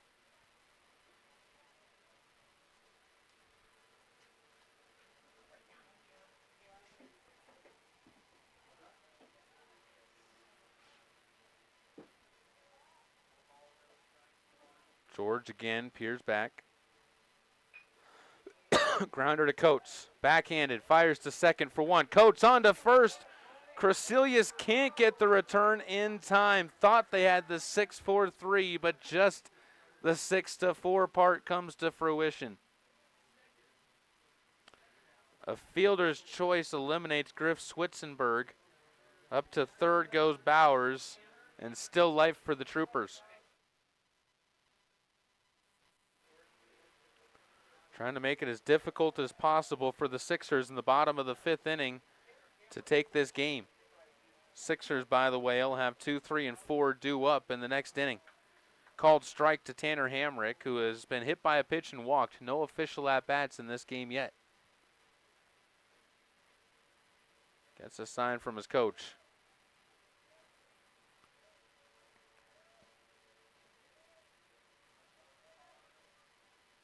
Spoiled that one off of the pole. Ringing that one like a gong. Who doth the pole ringeth for, it ringeth for you.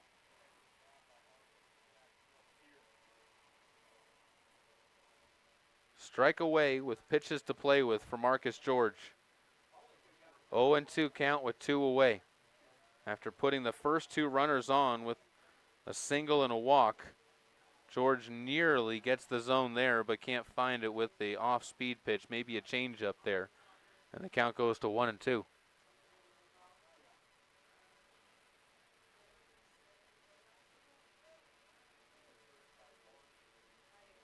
Payoff again. Called strike right down the middle, and that one, not one you can argue with much.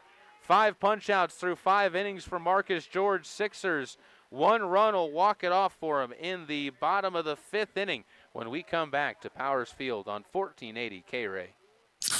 That's the sound of a Mountain Dew. And that's you enjoying its refreshing citrus kick. That's a cool breeze suddenly whistling through your hair. Whoa!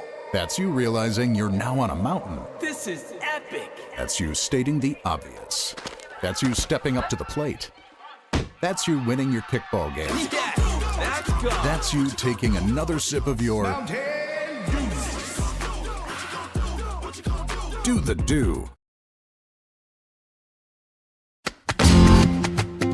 Your home is where memories are made, so why not make it a place you truly love? With a home equity loan, you can update your space, improve your curb appeal, or finally finish that home project you've been putting off. Competitive rates, flexible options, and simple approval make it easy to get started. Make the equity in your home work for you and love where you live. Apply today at pvbank.com. Platte Valley Bank, you belong here. Platte Valley Bank, member FDIC, equal housing lender. Sixers trying to send everybody home happy here after game number 1 of the doubleheader. They got a chance to walk it off if they can score 1 run.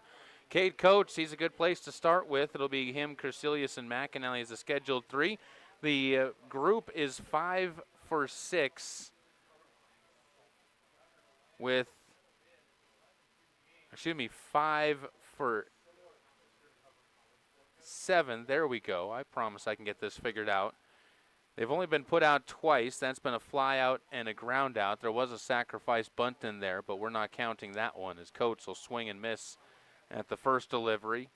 He singled his first time up on just 1 pitch against Gunnar Lamb, who's out there for his second full inning of work. And ahead 0-2, spoiling the 0-2 away. Cade Coates stays alive. Took him 20 pitches to get through that last inning. He's about to throw number 40 of his appearance in relief.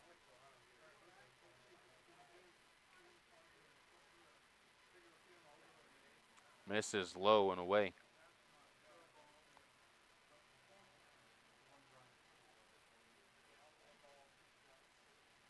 No activity in the bullpen for the Sixers, so you don't win it in this inning, then you'd assume that you'll have another opportunity of Marcus George coming out as this ball hit to the left side, botched over there, though, at third base by Will Greer, who has it climb his glove.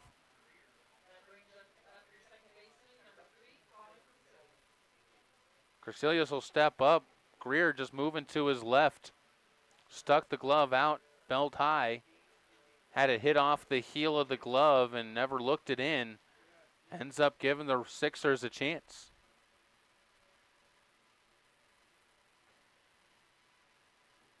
Can the post six Sixers take advantage of the early miscue? Coach stays put for now. Throw down to first base is bounced over there, so he's safe. And the count goes to 0-1. Crecilius shows bunt, pulls back, called strike again. The count to 0-2. Two pretty good pitches there to Crecilius. Not sure why I didn't offer it, either one of them. That second one in particular looked really, really good. 0-2. Crecilius, he'll lift that one into center field where it's going to be put away by Gage Rogers as he moves over to his left at out number 1. Sometimes the tough out to get in an inning like this one is going to be recorded. That has been a very, very active center field. Third put out through 4 1/3 innings. Fifth put out through 4 1/3 innings for center fielder Gage Rogers. Been everywhere, left, right, and center. McAnally, he'll slap one to the left side. That's a fair ball. Coates heading into third base. They're going to wave him around as they still haven't gotten to the ball in left field, and Coates is going to score the winning run on a walk-off double by Landon McAnally on the first pitch that he sees.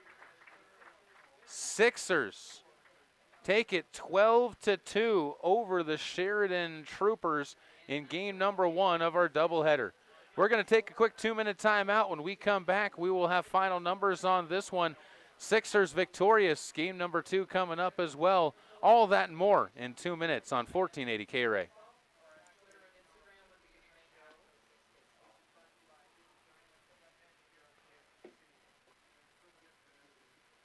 For 20 years, our customers have always come first. I'm AJ Miller for Kia of Cheyenne, and it's a great time to check out the new 2025 Kia Sorento. Powerful, polished, and ready for adventure. The 2025 Kia Sorento delivers numerous available features like 24-inch combined panoramic displays, heated front and second row captain's chairs, charging ports in all 3 rows, and much more. Kia just keeps adding value for the money. Come by Kia of Cheyenne, call 775-0123, or go to kiaofcheyenne.com, and we'll make it easy.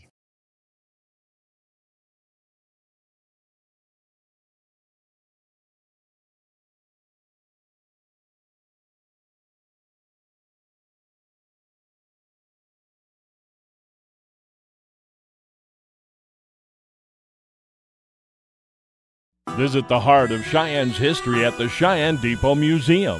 The Depot Museum is home to many events and is a National Historic Landmark as the last Grand Railroad station on the Transcontinental Route. See the narrow gauge UCNN model railroad, and don't forget to visit the Depot Gift Shop where they have many unique gift ideas.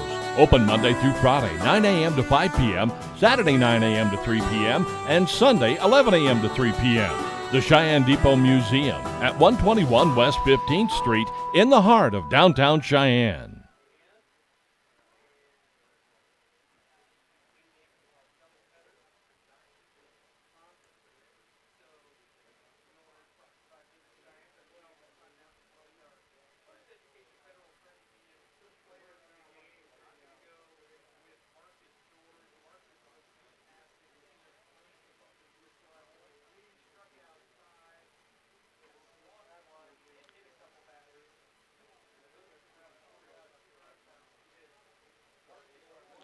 Sixers pick up their 24th win of the season, move to 24-8 on the year, 9-0 in conference play as they take down the Sheridan Troopers 12-2, a little bit of a stunner in this one. Sixers led on the day in RBIs by Nolan Horton, who got them both early in the first inning. He hit his only hit of the game. That was a 2-run home run to left field, clearing that one over the fence. In terms of hits, Landon McAnally's 3 hits, and his last one would cap it off with an RBI double that would end up winning the game and bringing home the final run.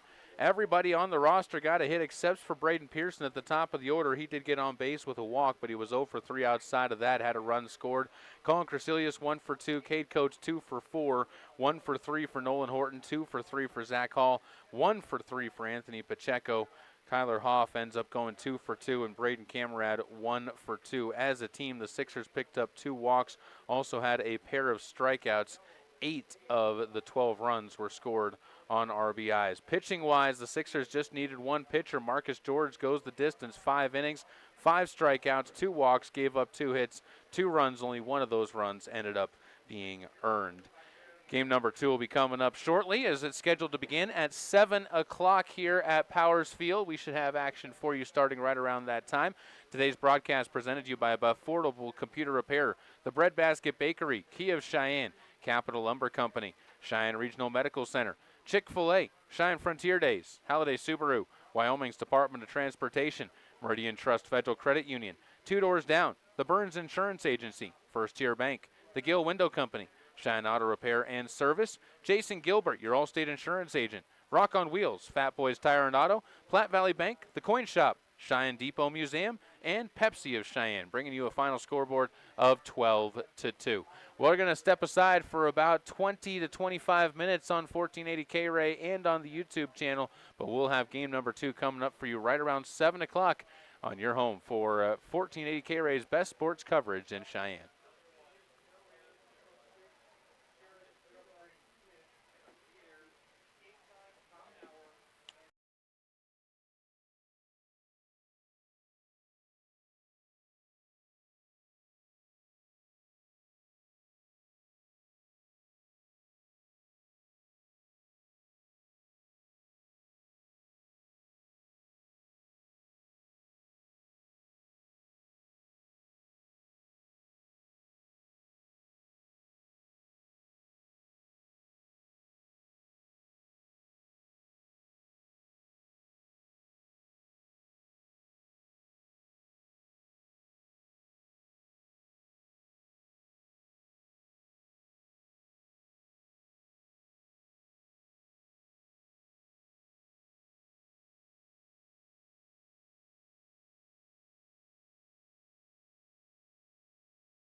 And ladies and gentlemen, we welcome you out to Powers Field once again for game number 2 of our doubleheader between the Post 6 Sixers and the Sheridan Troopers, as we are getting set to go a little bit ahead of schedule once again.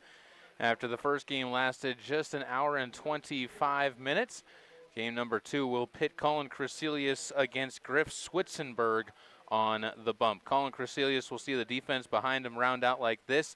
At first base, it is Landon McAnally. Second base, Quentin King. Third base, Kyler Hoff and Cade Coates will be at short. In the outfield from left to right, Broden Robbins moves in to left. In center field is Nolan Horton, and Anthony Pacheco will be patrolling right. Braden Pearson will be doing the DHing in game number 2. The Sheridan Troopers lineup doesn't change a whole lot at the top of the order. Greer, Barney, Hamrick, Phillips, Rogers, DiStefano, Lamb, Switzenberg, and Leach will be into the order at the bottom of the order. In the 9 spot, Ty Leach will be playing in third base for this game. Switzenberg doing the pitching in this contest to change things around. And back behind home plate will be Blaine Phillips. Don DiStefano will be heading to the outfield as he'll be playing in right field for game number 2. Sixers jumped out to a 4-1 lead in the first inning, but gave up an early run to the Troopers. After a hit by pitch, was able to work Will Greer around and bring home that opening run. Will Greer will step back in again and look to try and build on the day. That was his only base appearance in game number 1, as he ended up grounding out and striking out along with that. Umpire paused everything for a moment, now gets us underway as the first pitch a called strike, and the count goes to 0-1 to the leadoff man playing second base in game number 2, played third base in game number 1. Troopers showing off some of their versatility and where they can put some players at on the season. Called strike number 2 as Crecelius coming right at you. Crecelius, a pitcher that will do that. That's one of the MOs for Colin when he goes out and pitches, is be aggressive, come right at a guy, and he gets his first strikeout of the game on 3 pitches because of it. As Greer goes down swinging, Avon Barney will step up to the plate. We're talking about Crecelius on the pitching side, 21 1/3 innings so far this year, 5 starts and 8 appearances. 3-0 the win-loss record. Gets a swing and a miss from Avon Barney, the left-hander, who falls behind 0-1. Given up 17 hits, 11 runs, 9 of them earned. 6 walks on the season, 24 strikeouts. So about a strikeout an inning for Colin Crecelius on the year. 12 of those looking, so 50% of them by spotting things up on the zone. Just misses the outside corner, and the count goes to 1-2. There goes the dream of the immaculate inning. He's got a 1.64 ERA, so pretty sparkly when it comes to that. He's stranded 29 base runners too, which part of that goes to the amount of times that he ends up giving up hits because he does pitch more to contact. 2-2 count. Straddles the mound as he winds and fires, trying to get Barney, and he'll chop at one, tomahawking one foul back behind home. Barney, starting pitcher of game number 1, got chased in the 3rd inning of that one when the Sixers scored 6. That one just misses a little bit high as the count goes to full 3-2. 1 away, top of the 1st inning of game number 2. Sun setting here in Cheyenne, Wyoming, casting long shadows at Powers Field as Barney will flip this one up over second and into no man's land, touching down to the grass out in front of Nolan Horton in center field. Base knock, and brings up Tanner Hamrick, the shortstop for the Troopers. Hamrick in game number 1 walked and was hit by a pitch, also struck out looking his last time up. Pitch wasn't much that he could argue on either. That was the final strike of the game, and that one right down the barrel. There were some pitches that I think the Troopers could have brought some umbrage to, but not that one. Sharply hit to second base. King gets this one to Coates, on to McAnally, and that is a 4-6-3 twin killing, and the Sixers will eliminate the traffic jam. we will step aside back to Powers Field after this 60-second timeout on 1480 K-Ray. I always get a kick when I see ads for a huge vault of silver they found, or they get their gold from a certain company. Hi, this is Larry Perotti for the Coin Shop in downtown Cheyenne. Family owned and operated since 1982. You can buy and sell your gold or silver, along with other precious metals, including palladium and platinum, at the Coin Shop each Tuesday through Friday. You'll always get top dollar for your gold or silver, as David Brockman has his eye on the precious metals market each day. So stop on by for a fair and honest appraisal of your precious metals, or give David a call and set up a time to stop by. You'll always find coin collections, collectible coins, proof and mini sets, and more today. So why wait for the others? Shop the Coin Shop in historic downtown Cheyenne at 510 West 16th Street, open Tuesday through Friday from 9 a.m. until 5 p.m. Or give them a call at 778-7196.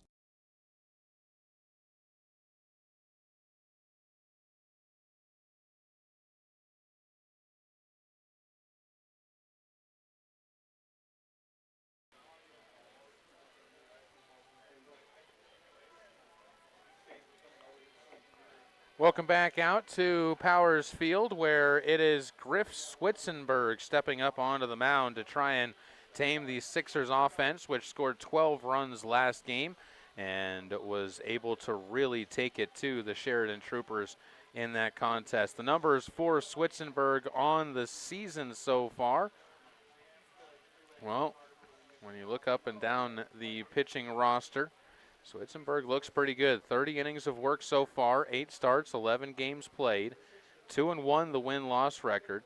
He does have an ERA at 1.63, so he does limit a lot of offense behind him. Does give up base runners, though. 25 hits against him.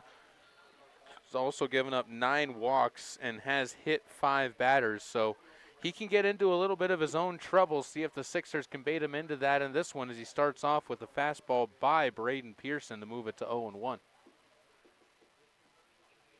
Pearson, Coates, and Horton to start things off. Crecelius doing the pitching in this one, not in the batting order. DH still Braden Pearson.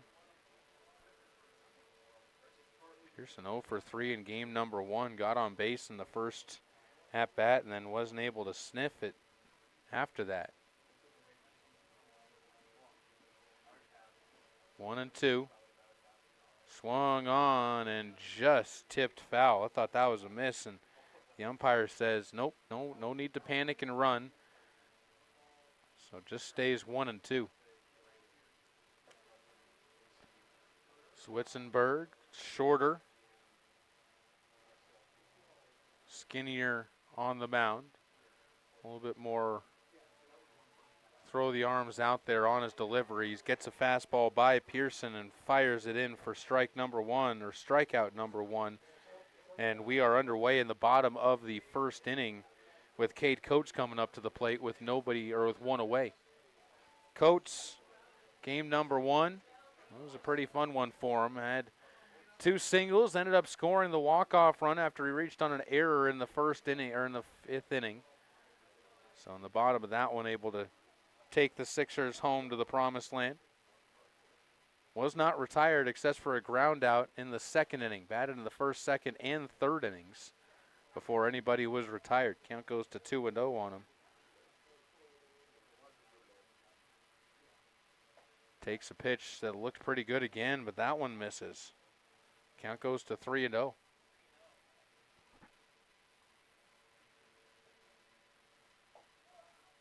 And 4 straight out of the zone will earn Coates the walk.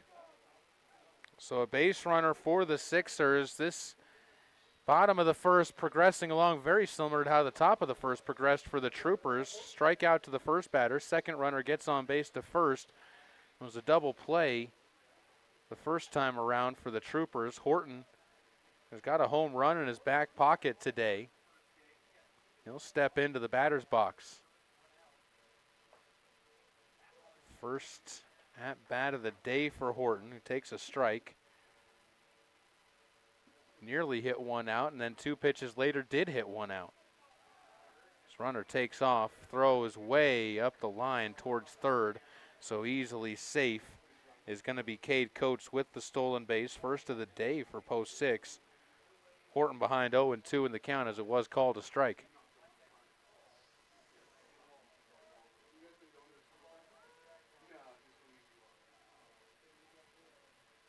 Short lead at second for Coates. Ball sent up the elevator shaft around home. And Barney comes over to make the play, puts that one away. So a pop out to the first baseman has it set up to Landon McAnally to try and take this one and put the Sixers onto the board. McAnally, 2 singles and a double, including the walk-off double in game number 1. Went 3 for 4, also ended up with a fly out to center field with some loud contact there. He'll lift this one into shallow center field. Long run and sliding down, dropping to his hip to pull that one in. Gage Rogers makes a highlight grab. So the inning comes to a close. We're scoreless. We head to inning number 2, Sixers and Troopers from Powers Field. The difference is here. For 20 years, our customers have always come first. I'm AJ Miller for Kia of Cheyenne, and you need to see the new 2025 Kia Carnival. This is style, comfort, and power that we should talk about. The 2025 Kia Carnival has available 12-inch dual panoramic displays, smart power sliding doors and liftgate, lounge seating, and ambient light modes where exceptional car buying meets the road. Come into Kia of Cheyenne, call 775-0123 or go to kiaofcheyenne.com, and we'll make it easy. If you're looking for a quick breakfast or lunch, you're looking for the Bread Basket. If you're busy and can't take time out for a healthy breakfast, stop in and try one of our breakfast burritos loaded with potatoes, eggs, cheese, bacon, and our homemade green chili wrapped in a 12-inch flour tortilla. Or, for a fast lunch, try our delicious cabbage burgers, hamburger, onions, and cabbage wrapped in bread dough and baked to a golden brown. Treat yourself to a fast breakfast or lunch today at the Bread Basket Bakery and Sandwich Shop, 1819 Maxwell Avenue, Cheyenne's hometown bakery. Wrapped in bread dough and baked to a golden brown. Treat yourself to a fast breakfast or lunch today at the Bread Basket Bakery and Sandwich Shop, 1819 Maxwell Avenue, Cheyenne's hometown bakery.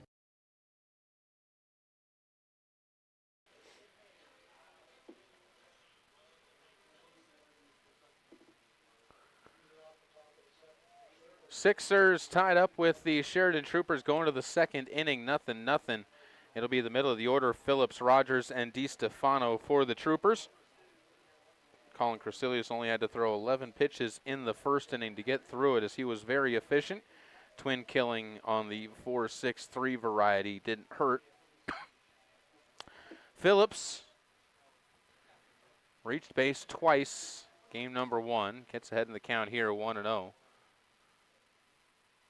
Fielder's choice his first time up, brought home one of the runs, then singled his second time. That pitch slips through Camerad's legs, and the count goes to 2-0. Was left in the on-deck circle when Hamrick ended up striking out looking to finish game number 1 of this double dip. He's only got his 2 plate appearances of that one.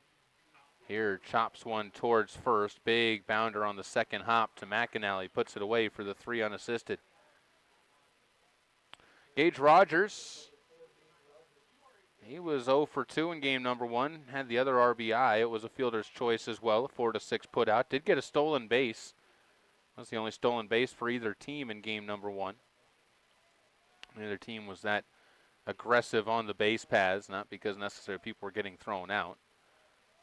Ball bounces up to the plate. Count goes to 1-0.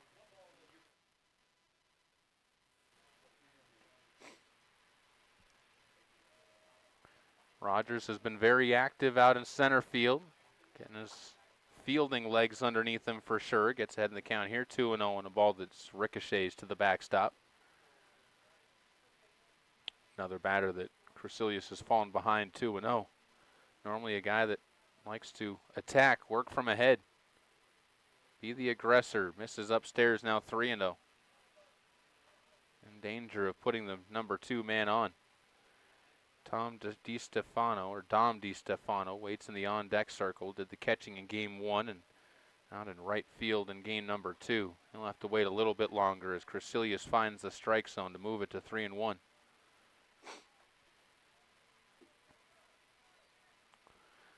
Rogers peers down to his coach.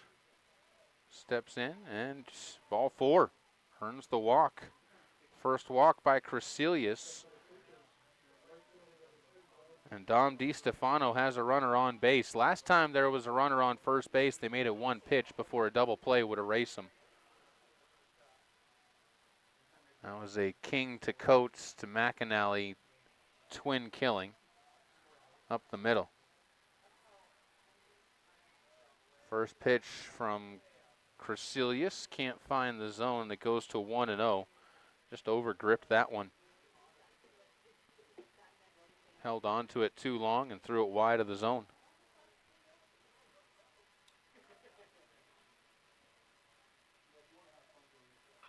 Turned on to left field. That one's got some carry to it and is going to outpace the stretched out glove of Broden Robbins. Troopers are not going to try and send home the run and Gage Rogers, but they do put runners at second and third on the double by Dom DiStefano. Suddenly some noise coming from Sheridan. That one hit well, the best hit ball they've had all day long. And Broden Robbins trying to chase it down, just had to kind of bound that one up into his gut. So with one out, Gunnar Lamb steps to the plate. He pitched and ended up being the final pitcher for the Troopers in that last game. Steps in and takes a called strike as the left fielder in this game falls behind. 0 for 2, struck out looking and grounded out to second. You take a ground out if you're the Troopers because you get a run. Corners are brought in at first and third. As this ball fouled right to the coach in third, and count to 0-2. Crecilius a strike away from getting out of the inning, or out of this jam and getting a second out. Wouldn't get him out of the inning, but would put him in position to escape it without giving up a run. Grounder up the middle. Troopers will score one. Coates bobbles it and cannot make the play.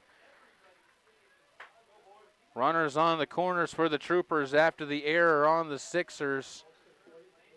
First one on Coates today, first one on Coates in a while. And Lamb gets an RBI on the ground ball. That would have scored Rogers anyways. 1-0, Troopers on top. Suddenly making things a little bit interesting in game number 2. Just like they did in game number 1. They shot out to that 1-0 lead, then saw the Sixers respond back with 10 unanswered runs. Called strike to Griff Switzenberg, the pitcher of record today. Pick off over to first and diving back safely to get there is Gunnar Lamb.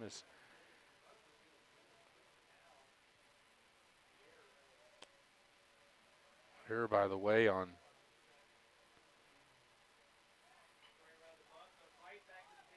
Coates. We'll get to that in a second. Safety squeeze, put down. Switzenberg's going to get the sacrifice bunt. 1-3 on the putout. Our count an RBI as DiStefano comes across to score from third. Second base goes Gunnar Lamb. And that's why now that error that was made in the field by Cade Coates looms so big. After that miscue, that's his 10th error of the season. His fielding percentage, .885 coming into this game. So a tough one there to have for the shortstop for post 6. Flare foul to the right side by Ty Leach is going to escape everybody's grasp. In a 2-0 game, top of the second inning. Troopers on top, taking advantage of a walk and a double to lead off this inning. Leach didn't play in game number 1.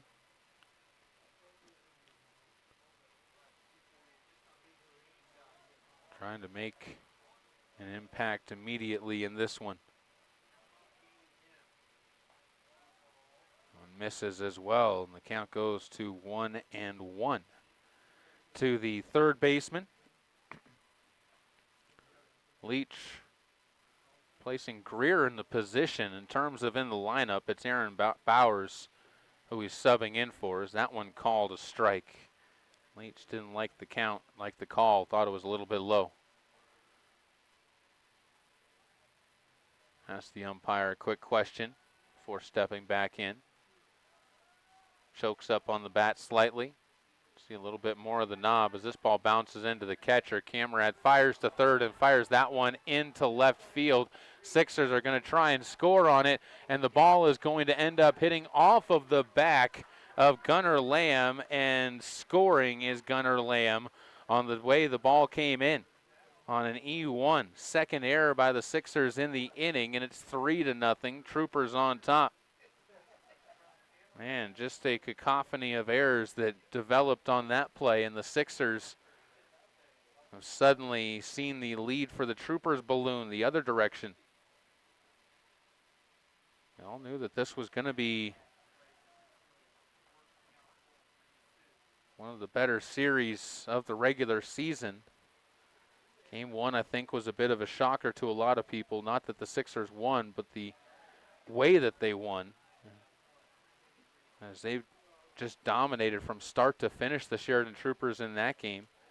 I think people are looking at this second game going, man, if that was game one, then, well, we got our hands full for us in game number two, and the Troopers have responded. They've woken up. Whatever their coaching staff said to them down the line in between games, it definitely has reinvigorated this crew, and they've come out ready to play. Trying to get past Leach, can't do it, earns the walk, and extends the inning at least one more batter.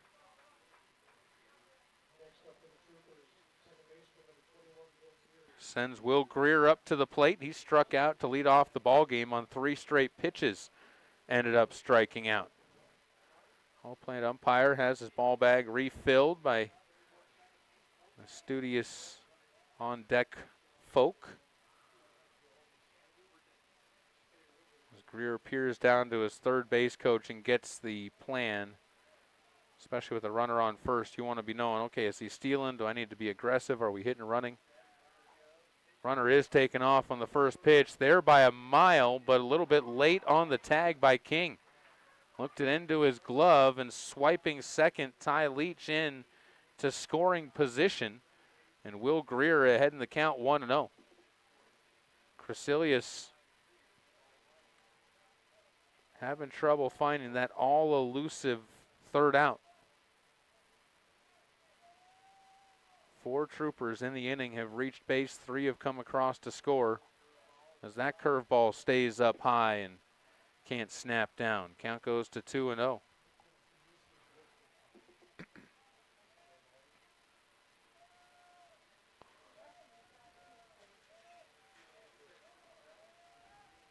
Pick off to second. Nearly had him. Just able to get that hand back to the base. Ty Leach slides back safely as the attention will direct back to Will Greer at home plate. Shadows completely engulfing the field now here at Powers as Crecilius misses downstairs with another one. 3-0 on Will Greer. Avon Barney waits on deck. He's not one you want to have to face off against.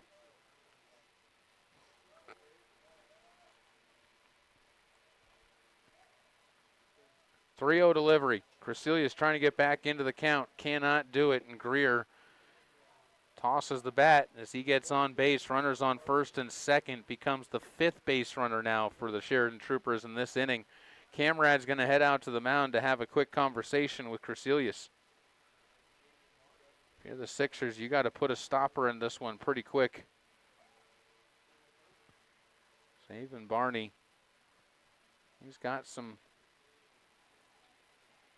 authority with his bat that he can bring at times for the Sheridan Troopers. This season we talked about, he's got the plus batting average sitting at .312. He's also got those 8 doubles. If he finds a gap here, you could put yourself in trouble. Looking for another run and a 3 spot already up on the board. Matching the number of Crecilius on the mound who tries to escape the jam. Catches the zone. 1-1 the count to Avon Barney. Singled his first time up. That's his first hit of the day. Going back to game number 1, he had 3 groundouts. Swings and slaps this one to left field. That is going to score 1 run. as around third and heading to the plate. Ty Leach will give the Troopers a 4-0 lead. Greer moves ahead up to second base, and Barney gets the RBI. He's 2 for 2 in as many innings. Troopers going to watch us. That'll bring a mound visit out, talk things over, and discuss things. Will be Coach King. So go over and discuss how Crecilius can find his way through this one. Ninth batter of the inning coming up. That's Tanner Hamrick, who hit the ball hard his first time, just on the ground and right at Quentin King at second base. Infield staying back, so not a lot of strategy in this conversation. Sure, this is just one of those buckle down type of moments. And don't fall behind. I think that's the other conversation piece you have to have out there on the mound, is do not fall behind to the man that is working out there. Hamrick grounded into a double play his first time up, 4-6-3. Game number 1, struck out and was hit by a pitch and walked. First pitch to him here, takes it outside. Count goes to 1-0. These crooked numbers are always the innings that end up derailing the chances of winning games. So you're hoping that's not the case again with this one. If you're the Sixers, have given the Troopers a big boost. That won't last for long. Coates takes in a ball, vacuums it up into his chest, fires to McAnally, and on 2 pitches, Hamrick, after the mound visit, is going to be retired. Sixers do give up a 3 spot, though. A 4 spot.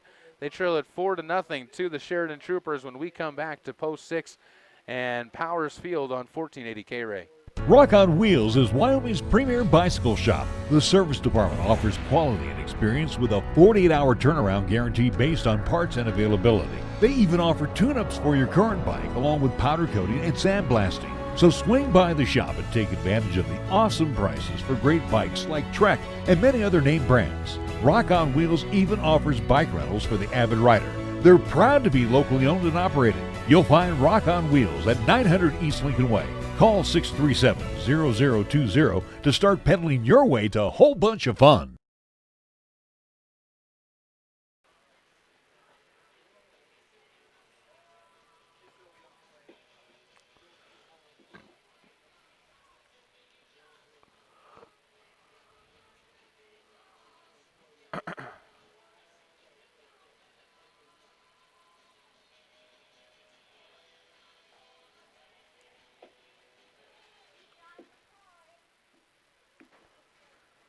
Sixers, for the first time, trail big in this doubleheader against the Troopers of Sheridan. 4-0 Sheridan on top. See what the bottom half of the order can do, as it'll be 5, 6, and 7 due up. Roden Robbins, Anthony Pacheco, and Kyler Hoff, the scheduled batters.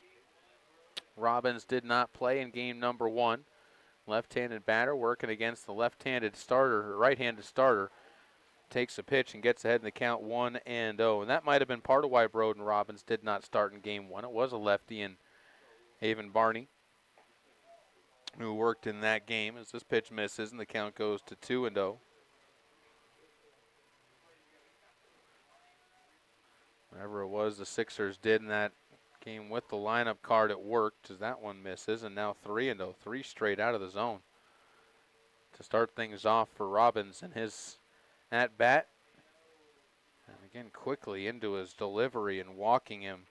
Griff Switzenberg loses command and walks the second batter that he's surrendered a walk to in this game. Anthony Pacheco will step forward. Pacheco, game number 1, ended up with a double, 1 for 3, and an RBI and a run scored. Well, came in that big 6-run third inning for Post 6. Still pop this one off of the hands. Tough play back behind first, and somehow reaching the over the shoulder, Avon Barney able to pull that one in.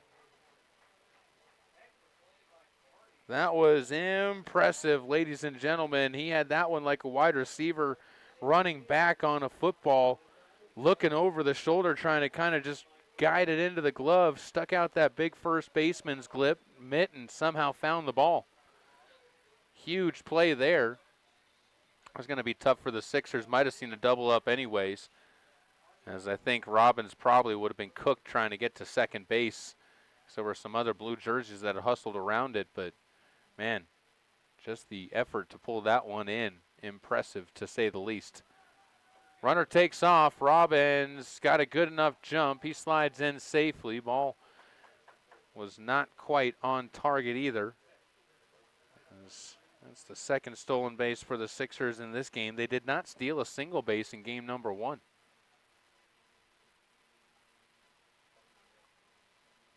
Put the handcuffs on him there.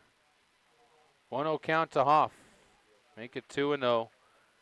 Switzenberg missed the zone with 6 of the 7 pitches he's thrown this inning. Sixers just showing patience right now. He'll find the zone this time. Looper up the middle and then slapping the glove onto the bag for a do-it-yourself double play. What a play by Tanner Hamrick up the middle. A 6 unassisted twin killing eliminates the Sixers, and we head to the 3rd inning. 4-0 Troopers stay on top here at Powers Field on 1480 K-Ray. When you're paying the right price for protection, you just know it. It's that warm, fuzzy, totally secure feeling, knowing that you're not only getting great coverage, but you're also not paying too much for it. And there's no one that knows that feeling like Cheyenne Allstate agent Jason Gilbert, because he works every day to get people like you the coverage they need with the savings they deserve. Contact him for a free quote today. Allstate, you're in good hands. Savings vary based on the average annual savings reported by new auto customers surveyed in 2019 who switched to Allstate.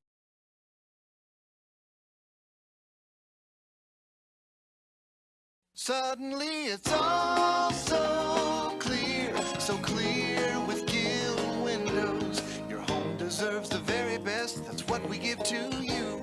When it comes to vinyl windows, no need to be confused. We manufacture in Wyoming, build them all right here. 'Cause we know the climate, suddenly it's all so clear with Gill Windows.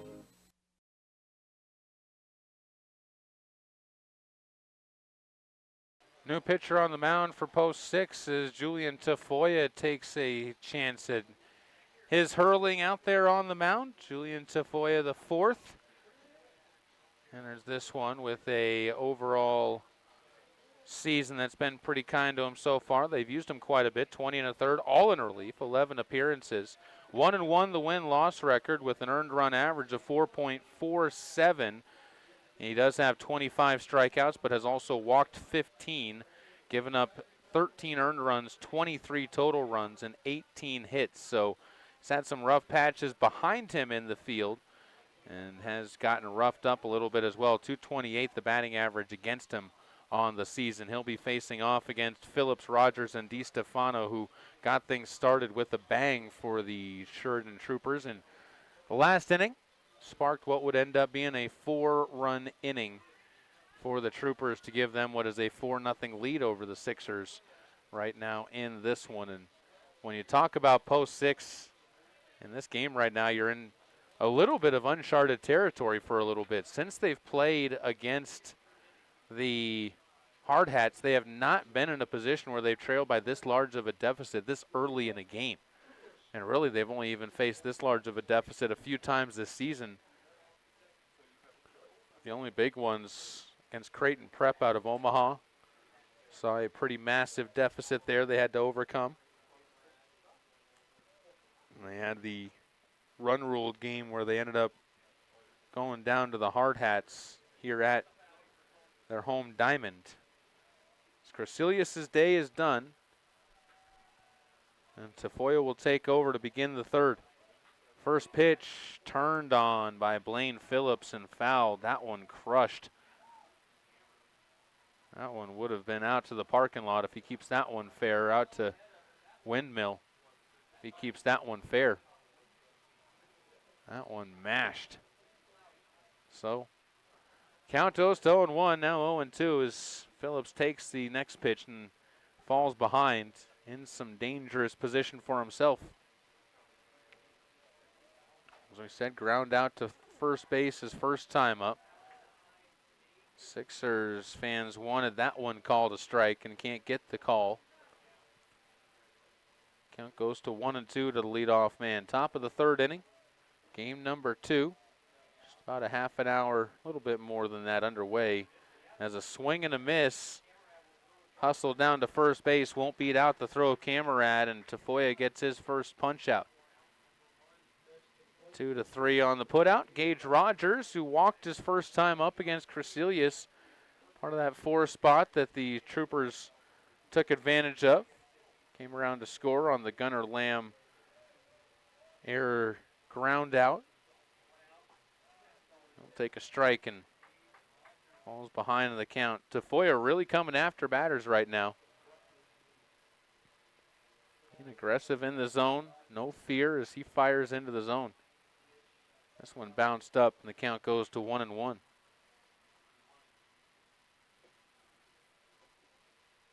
Beautiful evening here in Cheyenne. 83 degrees at the start of game number 1.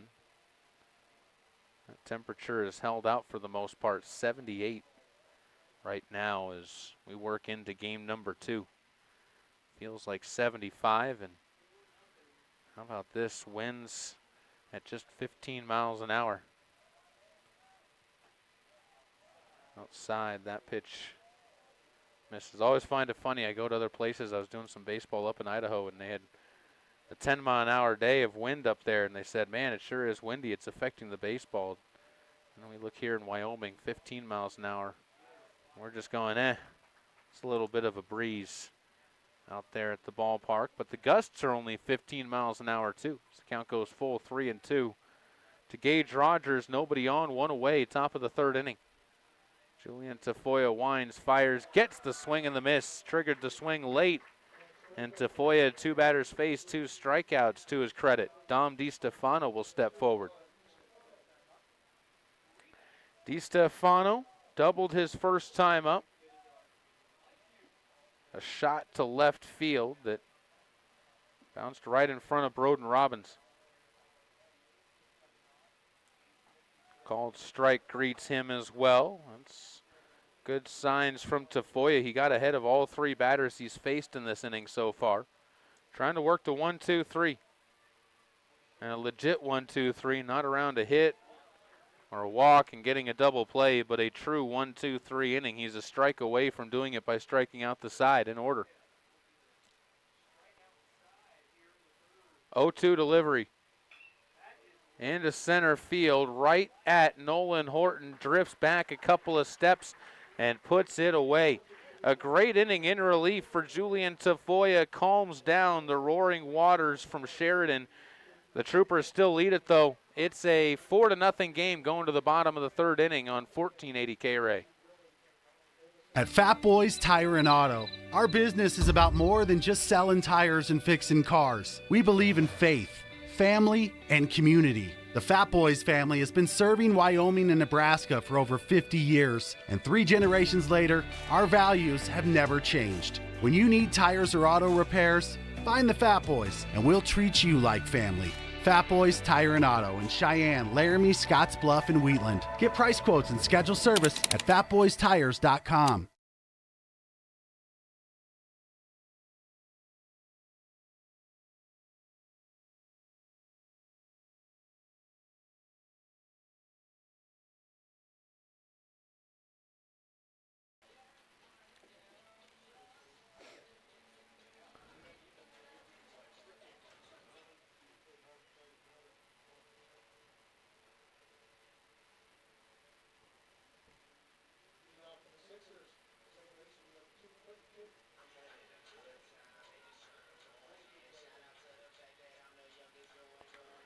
Sixers will round out their order with Quentin King and Braden Camerad getting things going in the bottom of the third inning. Braden Pearson looking for a chance as well. No hits yet for the Sixers in this one. No runs either as they get a called strike to greet Quentin King. Griff Switzenberg, who only threw 8 pitches despite walking a batter on 4 straight pitches in the second inning. Gets ahead in the count 0-2.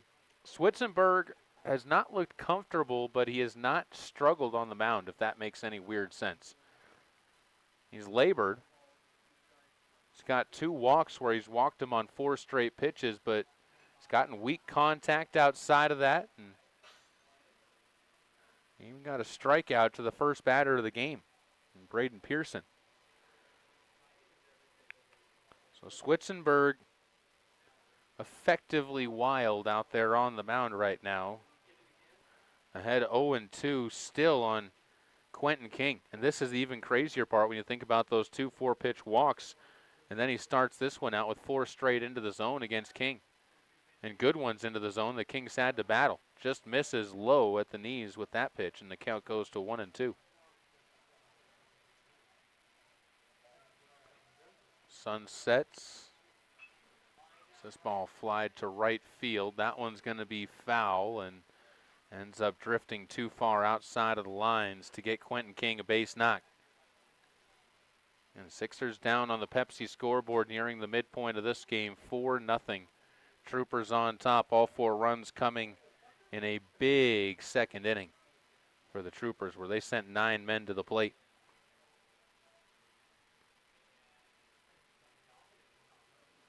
1-2 count to King. Good at bat to start things off. He'll line one right at second base, though, and Avon Barney. Excuse me, that's not Barney. I apologize. That was Will Greer. 21 turned into a 23 in my head. Will line that one into his glove and put it away. 7 pitches to retire the first batter. Braden Camerad steps forward. Number 9 batter in the order. Camerad game number 1. 1 for 2 rather, with a single, fly out, and a sacrifice bunt. Spins away from a pitch inside as the count goes to 1-0. He'll get handcuffed with a pitch inside. Bounder slowly towards short. Up with the ball, Hamrick makes a calm throw across the diamond, and that's out number 2. Braden Pearson will try and do something to make some noise in this third inning, as the Sixers offense looking rather pedestrian after scoring 12 runs in game number 1. Griff Switzenberg has not even faced 12 batters yet through the third inning. Foul ball off of the bat of Pearson, who just has not quite had the timing today. Pearson now 0 for 4 with 2 strikeouts to go with that 0 for 4. Just hasn't been his day up at the plate. Does have a run scored in the first game after he walked. After that, almost seemed like he was pressing a bit too much through the rest of it. Got some good at-bats, and that's the other thing that's good if you're Pearson. Even though you haven't had the success, you've still been working counts. Almost every at-bat he's had has gone 5 pitches or more.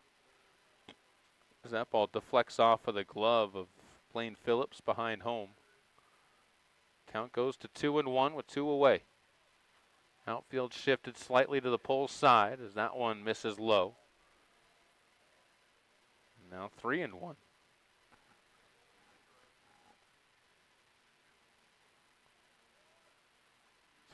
Also bounces up.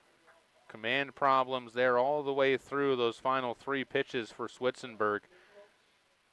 Runner on base. Cade Coates will come up to the plate. See if a 2-out rally is in the workings for the Sixers.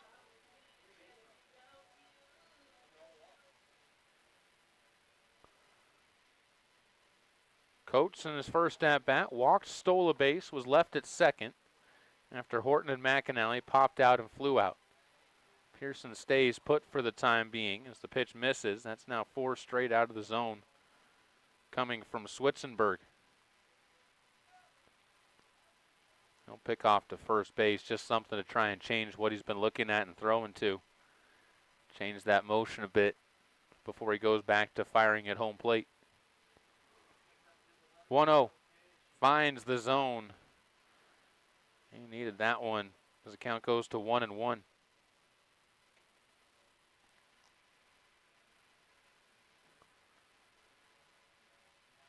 And a bounder up the middle. Easy play and taking it to second base himself. Tanner Hamrick with the 6 unassisted to put it out. And through 3 innings, the Sixers still yet to find a hit. 4-0. They trail the Sheridan Troopers. You are watching and listening to Post 6 Baseball on 1480 K-Ray. Knock it out of the park with your family dinner tonight and score a home run with Two Doors Down. Two Doors Down menu selections are perfect for the active family. From gourmet burgers served with bottomless fries to soups and salads to the all-new platters. Two Doors Down, where you can enjoy a great dinner and still be able to take your family out to the ball game. Two Doors Down, 118 East 17th Street. For full menu and specials, go to twodoorsdown.net. Two Doors Down, flipping great burgers since 2009.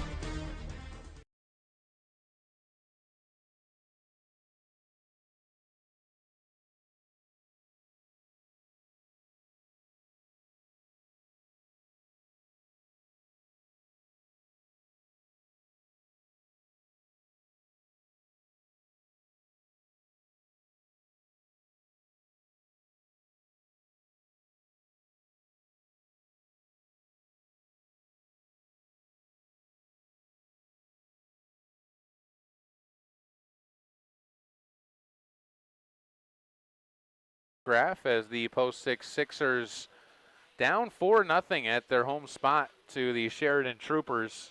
Julian Tafoya returns for his second inning of work in relief of Colin Crecelius, who got roughed up in the second inning and pulled. At the start of the third, Tafoya came in, struck out the first two batters he faced, and then got a fly out to center field to finish things off. He'll face off against 7, 8, and 9. Gunnar Lamb, Griff Switzenberg, and Ty Leach, the scheduled hitters. And here's the craziest part about this. None of them has an official at-bat. Well, I guess Gunnar Lamb does. He reached on an error, but 0 for in his first plate appearance, then a sacrifice bunt and a walk to the next two batters. So a stretch of the order that really doesn't have anything official under their name in the book. First pitch misses to Gunnar Lamb. Other than a couple of runs scored, Lamb and Leach both scored runs in that 4-run second inning. That was against a different pitcher, though. Tafoya trying to set him down. 1-1 count. Tafoya brings some good velocity with his fastball. Works from that third base side of the rubber. Fires one across the plate. Count goes to 1-2. Tafoya has that long red sleeve on his right arm. Has the red stirrups on today. Sixers almost all going with the red stirrups and the low tuck. That one inside too much, and Tafoya hits Gunnar. Losing him is bad on a hit by pitch. Losing him on a 1-2 count is even worse, as the hit by pitch will set Griff Switzenberg with a runner on first. He sacrificed his first time up, brought home a run on a safety squeeze. See if they have him sacrificing again here at the bottom of the order. Nobody away. Maybe put the runner in motion too. That's what the Sixers are thinking as Tafoya picks off. Lamb back safely though, and will direct all attention back to the plate. Sixers getting set for a trip down to Pueblo. Some games down at the Nooch as a bunt is shown and jabbed at by Switzenberg, but one after one that was up and away, and the count goes to 0-1 with nobody away, top of the fourth inning. Julian Tafoya in a bit of a jam. Runner on first. Bottom of the order trying to set things up for the top, which has done some damage in this game so far as that pitch misses to even the count up at 1-1. So the bunt seems to be taken off for the Troopers now. See if it stays that way. Tafoya nods, fires, pitch inside, swung on and missed, and then a throw down to second base. Cooks Gunnar Lamb. Camerad on a 2-6 on the putout. What a shot. Finds Cade Coates. It was a swing and a miss too, so now you're in a potential of getting a strikeout and going from runner on first, nobody out, to nobody on and 2 outs. Holding up, Switzenberg doesn't go after the fastball away, and the count settles at 2-2. Sixers trying to just take advantage of the outs that get laid out in front of you. That's the key. Swing and a miss. They do it again. Switzenberg goes down as the third punch out for Tafoya. We said it. He can get punch outs. He's got 27 of them on the season. Getting a few more via the strikeout, swinging too. Those are the ones coaches really like to see. That says that you got overpowering stuff. Ty Leach walked his first time up, saw 8 pitches in that at-bat before making his way down to first. Starts this one off behind the count 0-1. Would steal a base, and then he came home to score on Avon Barney RBI single. It was the final run of that game that came across to score. As the pitch misses, and the count goes to 1-1 on Ty Leach. And didn't play in game number 1. Hasn't really been tested much defensively in game number 2. Offensively, I already talked about his contributions to the roster on the offensive side. Trying to extend this top of the 4th. Top of the order waits in the on-deck circle with Will Greer. 1-2 delivery. Down low in the pebbles, and that one bounces up to make it 2-2.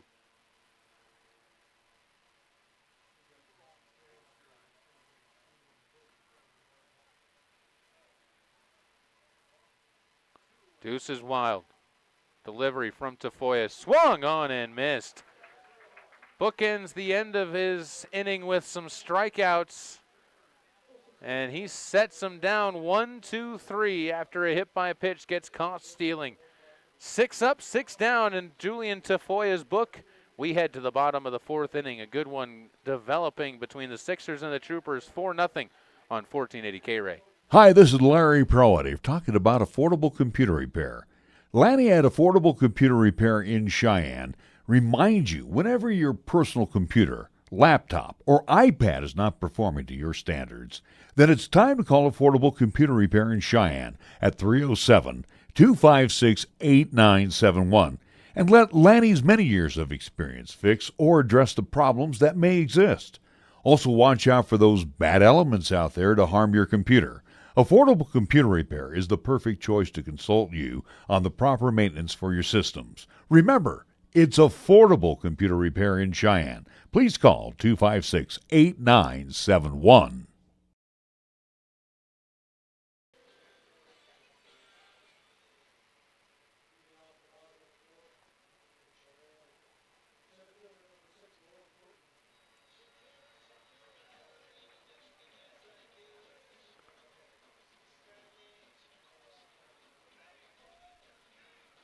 Welcome back out to Powers Field. Bottom of the 4th inning. Sixers still looking for that first hit. Middle of the order coming up. Good chance to get it as Nolan Horton start things off by taking a strike up in the outside corner. Horton popped out to first base his first time up on a rather athletic play made there by Avon Barney. Gets even in the count 1-1 as that pitch misses low. Barney with an over-the-shoulder catch on that one, kind of all a football wide receiver going to the back corner of the end zone.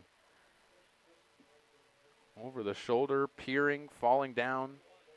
Not as difficult as you can make one, and he came up and did his team proud. 3-1 count though to Horton as he is looking like he could get on base with that walk. Good hitters count though for Horton. And he will not take a cut because that pitch didn't even tempt the zone. Another walk surrendered. That's the fourth walk, the Sixers have had. They've had a leadoff man on twice now, but have never been able to bring him home. They've had a runner on in every inning.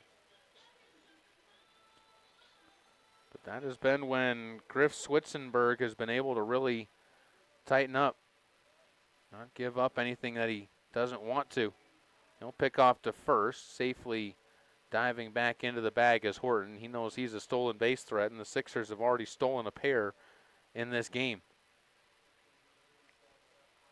Horton stays put for the time being as an off-speed pitch misses low to Landon McAnally. So that's now 5 straight out of the zone from Griff Switzenberg. Another pickoff back over to first. Horton is safe, though, and Switzenberg directs his attention back to McAnally. Dangerous hitter in his own right at the plate. Horton goes, didn't get a great jump, and the throw nails him by a mile. He was cut down on a great throw by Blaine Phillips, 1-6 or 2-6 on the putout. Pitch, I believe, was called a strike, and the count goes to 1-1. So base is clear now for Landon McAnally. Takes some pressure off of Switzenberg. Gets ahead of McAnally, 1-2 with the foul ball. Every time the Sixers have gotten that walk, either it's been eliminated or stranded. Ground into a double play. Stranded at first in the third, stranded at second in the first. They'll get a base hit as this one's sent into left center field. McAnally thinking two, goes in and is going to hug the bag for a leg double to put a runner in scoring position for the Sixers, and Broden Robbins coming up behind him with one away. Extra hustle there from McAnally. He was thinking second base as soon as that ball split the two defenders into left center field, but you knew coming up throwing on that one there was going to be a chance, and Gunnar Lamb put it close, but the throw went to the outfield side of the base. A heads-up slide by McAnally went to the infield side of the base, and he ends up scooting in to scoring position as Robbins will foul this one off to the left side on the first pitch he sees, and that one touches down out of play. 0-1 to the left fielder for post 6, who walked his first time up on 4 pitches.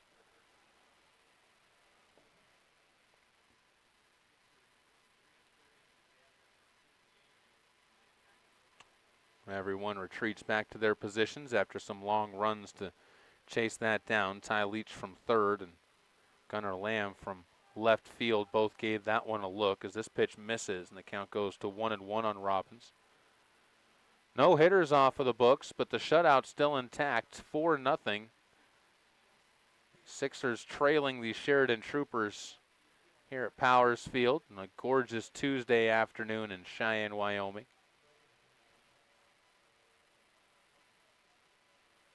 Could not have gotten better weather out here at the park today.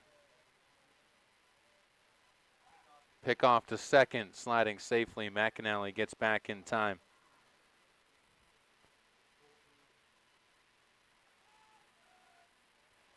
So the attention goes back to the left-hander Robbins. And we'll take that one just off the outside corner. Good sizzle to it, but didn't have the command on that one, and Switzenberg falls behind. And then stolen base being caught stealing looms big at this point. Possibly would have been a run scored. But also Switzenberg can tell, having one of his rougher innings out there on the mound in terms of just keeping his command. 3-1 delivery, swung on and missed, went off speed, and Robbins was way out in front, sets up a full count delivery. Trying to at least move McAnally up to third at the minimum, but you'd love a base knock to bring him home and get that first run of the game. Shooter over to the left side, takes a big bounce over the glove of Tanner Hamrick, and an RBI single for Broden Robbins brings home McAnally. Shutout is off of the board, 4-1. Sixers now trailing by 3 as the comeback trail begins. So Anthony Pacheco, who leads the team in RBIs, will step up to the batter's box. You're starting to see more contact and a bit more solid contact from post 6 as they're starting to see Switzenberg a little bit better. He'll peek back behind him with a 3-run lead still intact. Deliver to the plate and miss upstairs to Pacheco. That's been the biggest difference for Switzenberg in this inning as he's falling behind more batters. The walk, the double, the single, all to the first 3 of this inning have all come behind in the count.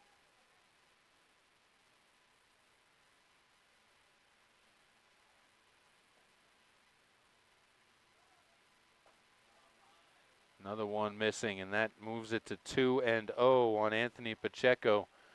Keep looking to the dugout for the Troopers to see when that pitching coach is going to come out and have a word with his starter.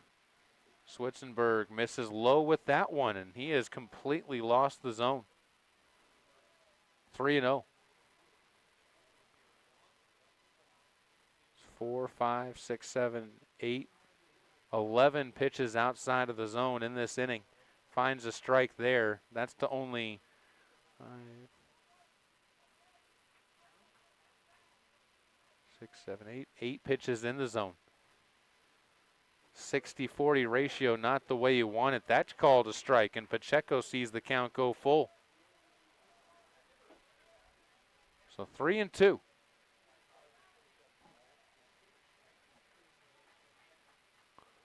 Second straight full count. Last one got a hit. This one gets a walk. Pacheco draws the second one of the inning, and that will draw the pitching coach out of the dugout to talk things over with their starter on the mound, and Griff Switzenberg. Doubt that his day is over.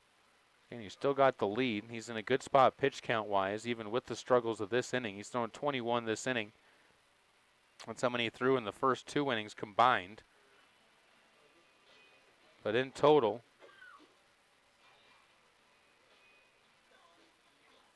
he's only thrown 60 pitches today. So a really good spot still pitch count-wise to let him keep going in this one a while longer.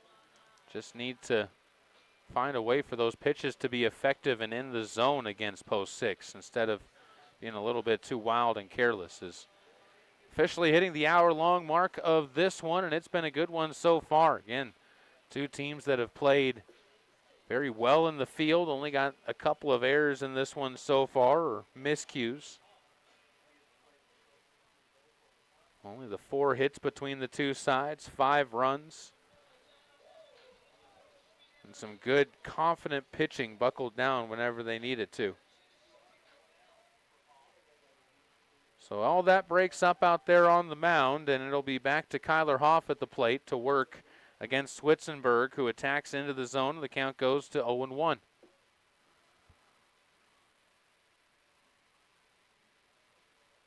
Switzenberg leans back, stands tall and upright, gets another foul ball from Kyler Hoff, who lined into a double play his first time up.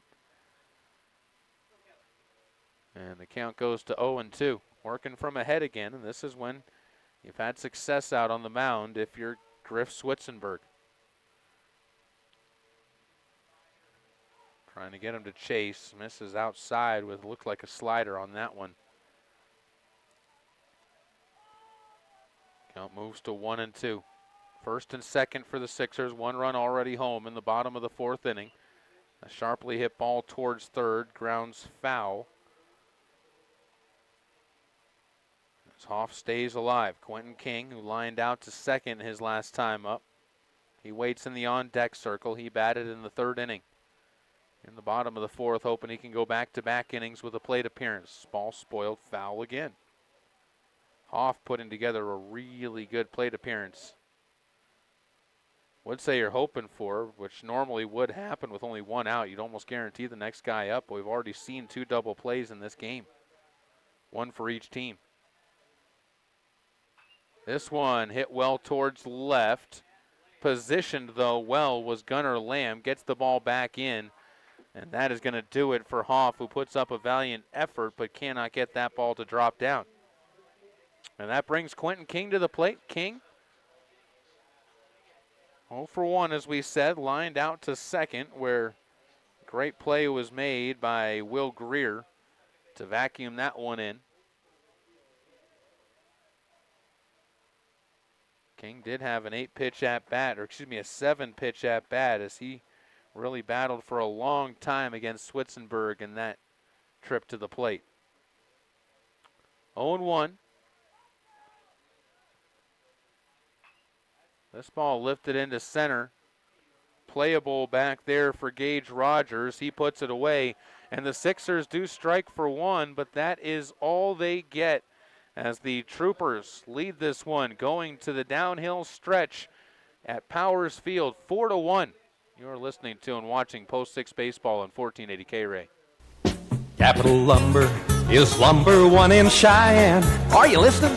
We're all the lumber store you'll ever need. Serving Cheyenne in the area since 1965, Capital Lumber Company is still the place for all your lumber and hardware needs. Whether you do it yourself or have it done professionally, get all the tools, paints, fixtures, and accessories for every part of your home today at family-owned and operated Capital Lumber Company at 1222 Dunn Avenue in Cheyenne, celebrating 60 years in business.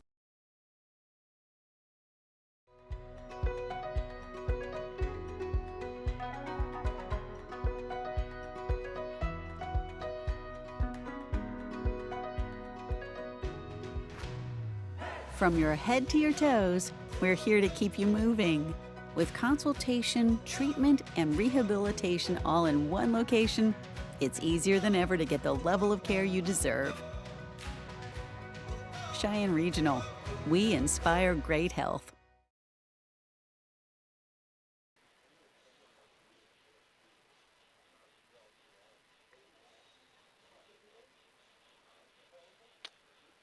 Sixers offense stymied to just one run. They do break up the no-hitter in the bottom of the fourth inning by putting two out there thanks to the double by Landon McAnally and the Broden Robbins RBI single.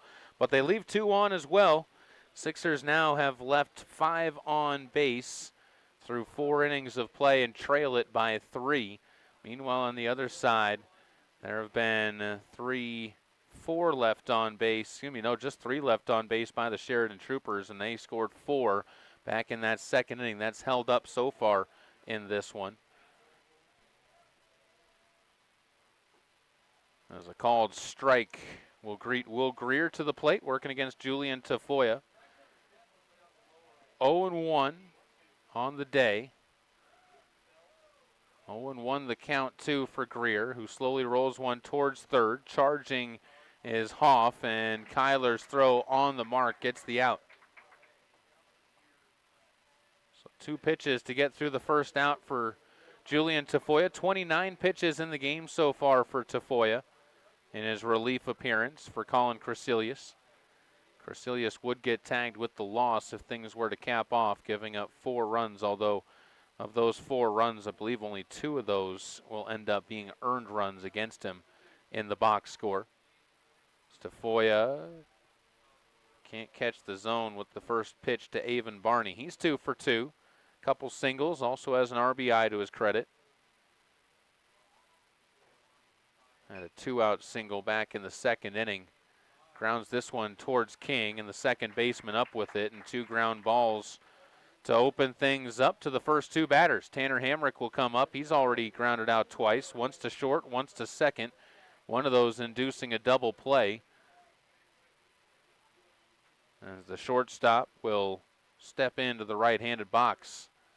Tafoya, a lot of credit to what he's done coming into the third inning, as he has seen the minimum since he stepped out there onto the mound. Really controlled the Troopers. Another ground ball. He could see the minimum through 3, and he does. Just takes 5 pitches for him to get through the inning. And again, he spreads the ball out evenly. A ground out to third, a ground out to second, and a ground out to short. Close things out for Julian Tafoya, who is working swiftly as we move to the bottom of the 5th inning. 4-1, Sixers with work to do. Can the offense catch up to the defense? We'll find out on 1480 K-Ray. 8 seconds. A test of grit. The clash of brute strength. The battle of man versus beast. 2 nights of PRCA's Extreme Bulls Tour. Bucks into Cheyenne Frontier Days this July 21st and 22nd. The ultimate showdown, where every second counts. Don't miss the Extreme Bulls at Cheyenne Frontier Days.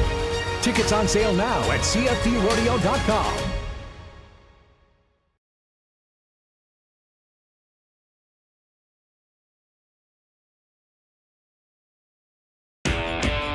In the last week of July, you'll find the superstars of rodeo at Cheyenne Frontier Days. The world's top cowboys, cowgirls, buck and broncs, and toughest bulls.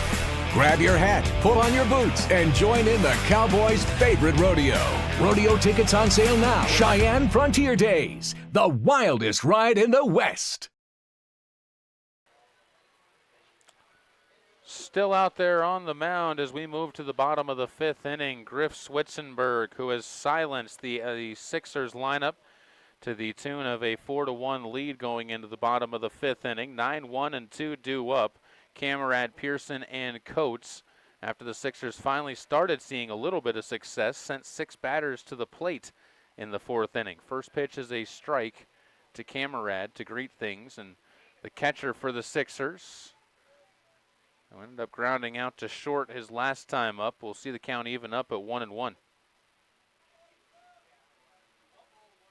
Another bounder up to the plate, and the count goes to 2-1 on the backstop. Camarad does have 1 hit today, going back to the first game of the doubleheader. That one just misses outside, and number 9 man doing his job. That's flipped the lineup over. Pop up to the right side. This one might eliminate a lot of that hard work, but not knowing the field, Switzenberg coming off of the mound. He had the best view of it, nearly tracked it down, but he pulled up at the last second. He still had about 5 or 6 feet before he ended up to that dugout railing, but he just couldn't tell. And in a field that you're not familiar with, it's better to kind of lay on the safer side of things, especially when you're that starting pitcher coming off of the mound. He takes his time getting back out there after a good hard sprint, and they're going to give him that chance to collect himself. Full count, 3-2, another one. He's had 3 of these now in the last 5 batters. Time taken at the plate by Camarad as the pastel skies starting to take hold here at Powers Field. Beautiful artscape out beyond the center field fence.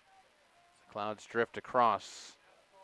3-2 outside and can't find the zone. Sets up Braden Pearson to the plate. He walked his last time up, struck out swinging his first time up. Top of the order has not been his friend since he has been put into that spot and replacing Colin Crasilius in that spot of the order. Crasilius moved down to bat in the 3-hole in game number 1 today. Pearson normally in that 5 spot. I think they're just trying to get him some extra at-bats. Get him a little bit sooner up in the order, gives him another chance to get a few more cuts throughout the course of the season. 2 pickoffs back over to first base. They're keeping their eyes on Camarad, trying to make him just second guess before he takes that jump to second. This ball shot to left field. That's going to touch down. Pearson, he's looking to second base. Throw comes up towards the cutoff man. Everybody's going to be in standing, though. 1 pitch is all it takes for Pearson to find himself some grass, and he serves one out to left center field for a double. Runners on second and third for the Sixers as the comeback potentially is on. Now the bottom of the order and the top of the order have done their part to set things up for the heart of the order. Cade Coates 0 for 1 today with a line out into a double play, or into a out at short. Will serve this one the opposite way as well. He's thinking a double into a gap between right center field. Plates 2, and Cade Coates with the second consecutive double in the inning have the Sixers on the charge and only down by 1. It's a 4-3 game. 2 RBIs for Cade Coates, who is quickly becoming one of the top players of the day. Add that to his RBI and his 2 runs from game number 1.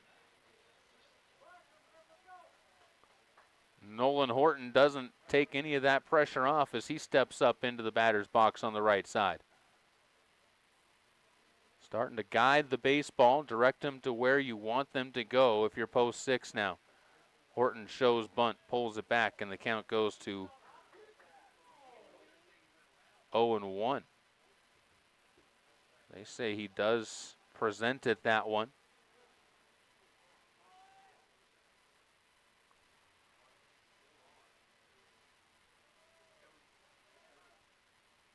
Nobody out in the inning still. 2 runs already across. Developing into what could become a nice big inning for post 6. 1-1 the count. 3 unanswered runs for the Sixers after the Troopers jumped out to a 4-0 lead. You knew the Sixers charge would come as the runner takes off. Ball can't be reeled in by Blaine Phillips behind home plate. The stolen base, the 4th now of this game for the Sixers. Rather 3rd successful one, 4th attempt. Puts a runner 90 feet away. Nobody out, so you got a couple of shots. Infield does get brought in for the Troopers, though. So that pitch misses, and the count goes to 2-2. Horton stepped out. I think he was holding his breath on that pitch. That was pretty good. 2-2. Spoiled away. Horton out in front on a changeup. 4-3 game in the bottom of the 3rd inning, or bottom of the 5th inning. And the tying run for post 6, just 90 feet off. Another one down low in the dirt, and the count goes to 3-2.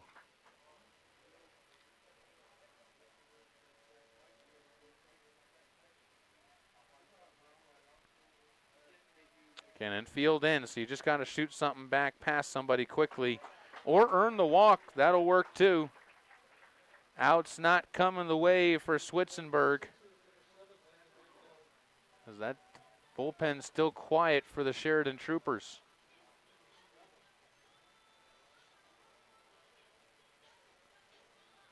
Brings things up to Landon McAnally. He doubled his last time up, came around to score the first run of the game for the Sixers after getting them their first hit.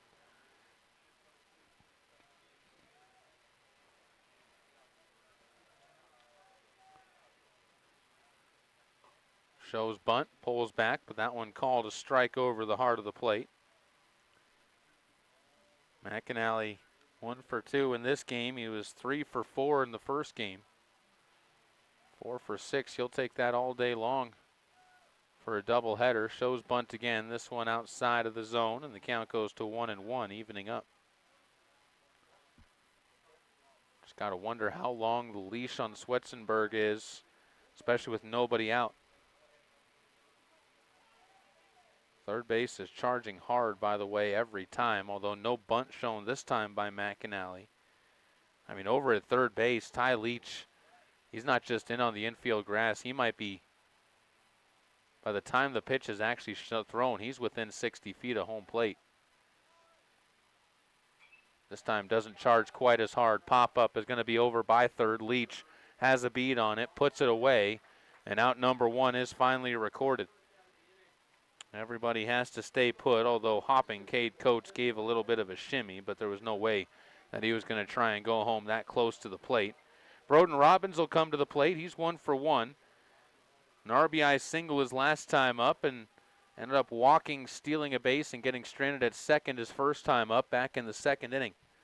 Needs a base knock here to bring home that tying run. Runner takes off as the pitch was down in the dirt. And up to second on the wild pitch is Nolan Horton. 1-0 count in favor of Broden Robbins. First base is open now, so you don't have to be as conscious about walking the batter. It's not as bad of a crime. But you still want to go right at Robbins, who swings and misses at a fastball. 1-1 count with 1 out. Bottom of the 5th inning. 2 already across and plated. Swetzenberg trying to Houdini his way out of this one. Swing and a miss, moves it to 1-2. If you get out of this one with the lead still intact, that's almost the pendulum swinging back the other way. The Sixers have started slowly grinding it back to their side as that one swung on, and just catching a piece is Broden Robbins.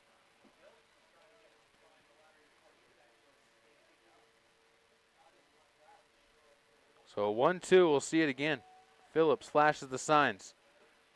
Called strike 3. Robbins goes down looking. They went inside. And then on the confusion, the ball doesn't get back to the pitcher cleanly, and Cade Coates comes across to score.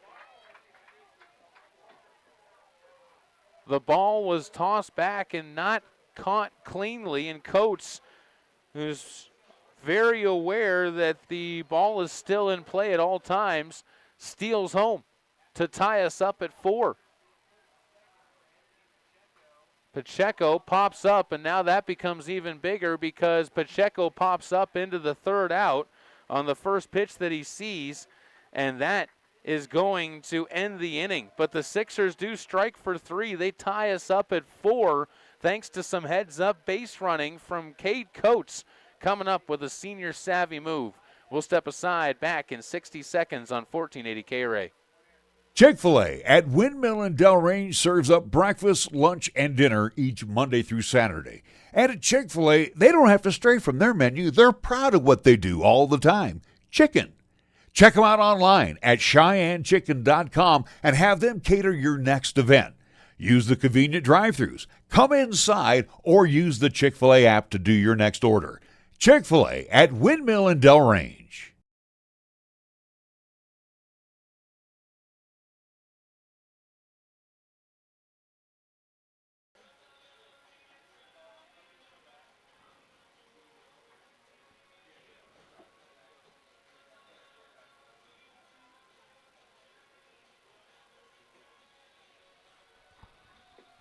Hey, Keith, Greer just went to the bullpen to warm up for Sheridan. Yep, yeah. I just caught the number on the way down, so. Welcome back out to Powers Field on 1480 K-Ray. I'm Caleb Burgraff. Be sure to check out the live stream at 1480 K-Ray's YouTube channel, K-R-A-E. Search that, and you can see when we go live. If you go ahead and subscribe to the channel, get notifications whenever we pop up with a new broadcast, as we have a brand new ball game going here. Sixers, thanks to the great pitching performance from Julian Tafoya coming in out of the pen and seeing the minimum in the 3 innings that he's worked out there so far, has slowed down the charging Troopers. And the Sixers have scored 4 unanswered as well, with 1 in the 4th, 3 in the 5th. And we got a brand new game, 4-4. First pitch misses to Blaine Phillips, who leads things off for the Troopers in the top of the 6th. Anyone's ball game here at Powers Field this evening, as the Troopers trying to bounce back from a 12-2 loss in game number 1. Tafoya, after a long rest in the dugout, missing with his first 2, though, giving the Troopers some life. Tafoya only threw 32 pitches to get to this point. That's 35 now in the game for his relief appearance, so he's in good shape. There's no activity in the bullpen for the Sixers.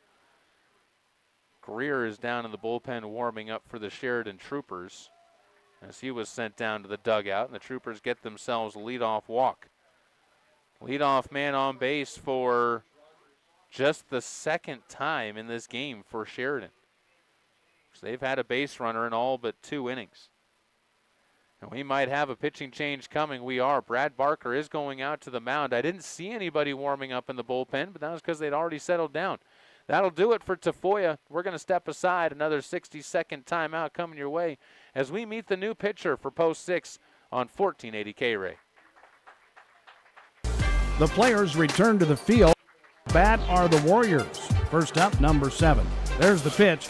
It's a hit. Good for a single. Next, number 18. He swings. Line drive to center field. 15 steps up. Another hit. Bases loaded now as number 40 approaches the plate. It's headed for the fence. Grand slam. The Warriors win the game. Make it home safe. Buckle up. Every passenger, every trip, every time.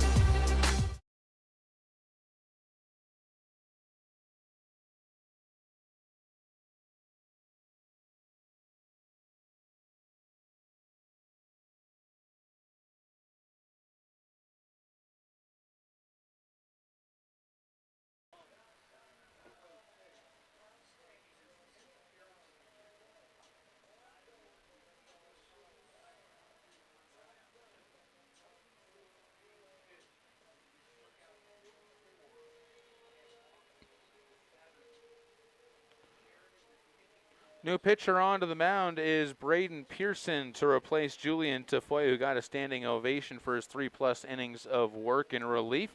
Did such a good job of quieting the beast out of the bullpen. Now gives things off to the closer, as it were, for post 6. Also can be a dynamite starter for this roster for the Sixers. Braden Pearson comes out onto the bump to do the pitching in this one for, you would guess, the remainder of the game, as only 2 innings left to go, and he's got the potential and the ability to go through those 2 innings. Pitching-wise, 26 innings of work and 9 appearances, 3 starts for Braden Pearson this year. He does have a 5-0 win-loss record with an earned run average of 2.42. Gives up a base runner or so every inning. Struck out 44, has walked 7. And of those 44 strikeouts, 30 of them are swinging. And he'll face off against the heart of the order. Rogers, DiStefano, and Gunnar Lamb will be the scheduled batters for Pearson, who gathers his troops around him for one last quick set of words. Everybody breaks up. Camarad drops the mask, and he'll head back to home plate. And Pearson will try to put the finishing touches on this one.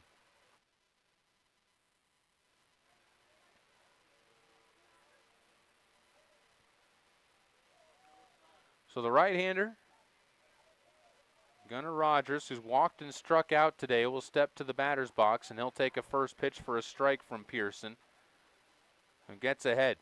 1 run's the difference maker in this one way or the other. 4-4 in the top of the 6th inning. 2 innings to decide who's going to go home. Will the Sixers stay undefeated, or will you see the Troopers hand them their first loss and give themselves some hopes of moving up those standings a little bit, as the 0-2 pitch misses inside, 1-2.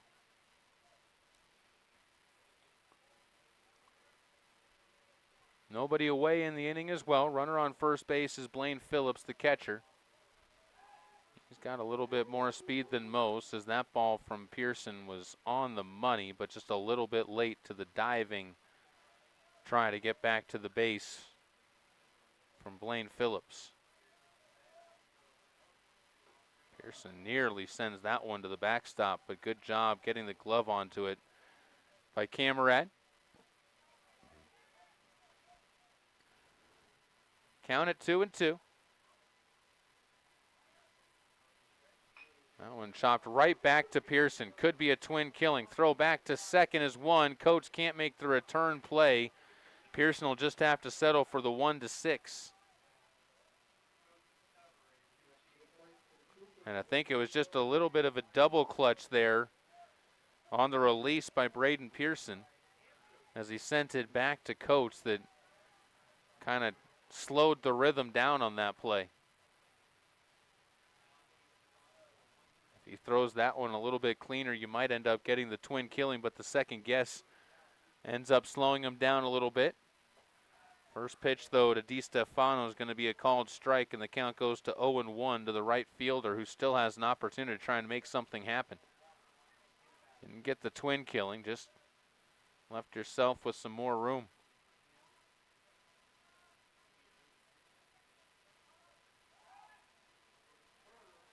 Another near pickoff move over at first base. Diving back this time, Gage Rogers. He's a little bit more of a stolen base threat.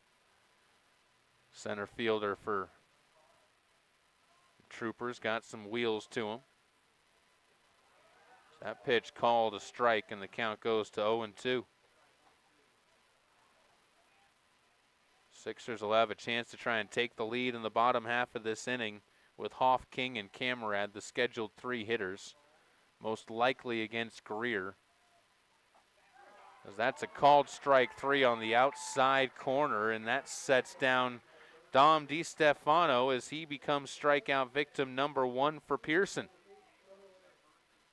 Gunnar Lamb will step forward now. He's 0 for 1 officially. Does have an RBI and a run scored. He was hit by a pitch and got caught stealing. He was cut down on a beauty of a throw by Camarad. As this ball down in the dirt, thinking about going, Rogers hustles back to first base.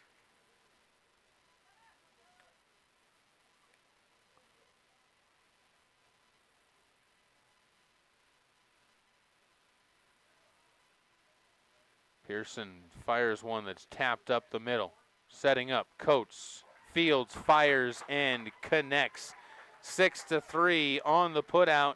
The Sixers will make their way through 6 innings. They are tied up with the Sheridan Troopers at 4 apiece as we come back with inning number 6's bottom half on 1480 K-Ray.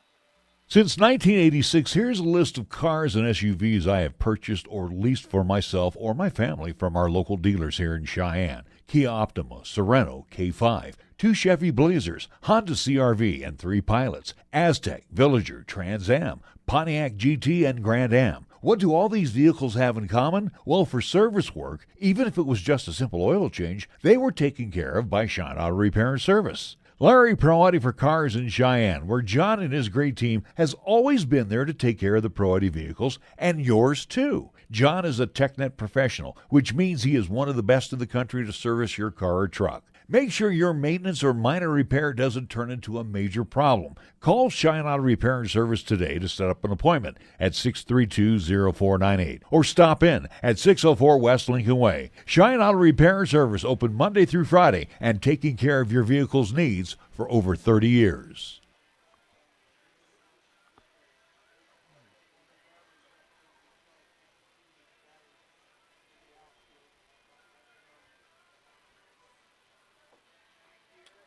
Sixers all tied up in the bottom of the 6th inning with the Sheridan Troopers looking to try and avoid splitting the doubleheader. You want to get the sweep, right? Absolutely you do.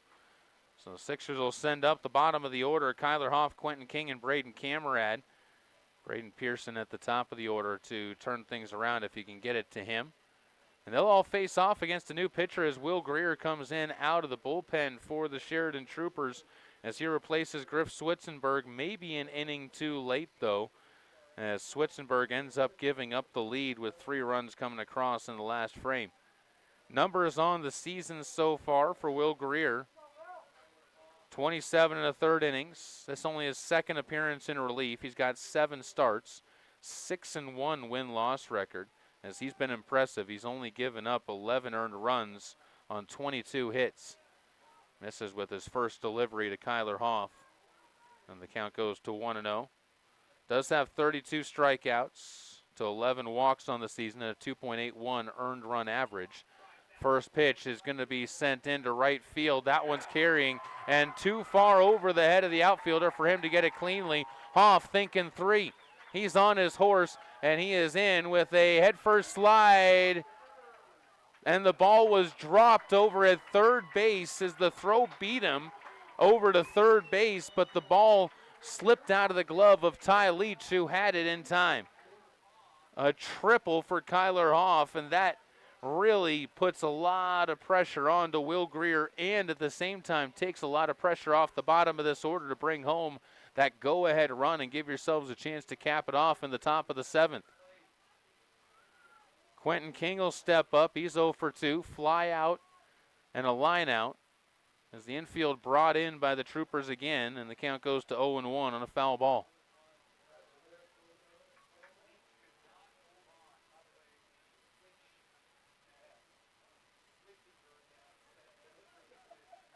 Straight switch, by the way, on the fielding side of things as this ball gets away from the catcher, and coming home without a throw is going to be Kyler Hoff. And the Sixers lead it 5-4.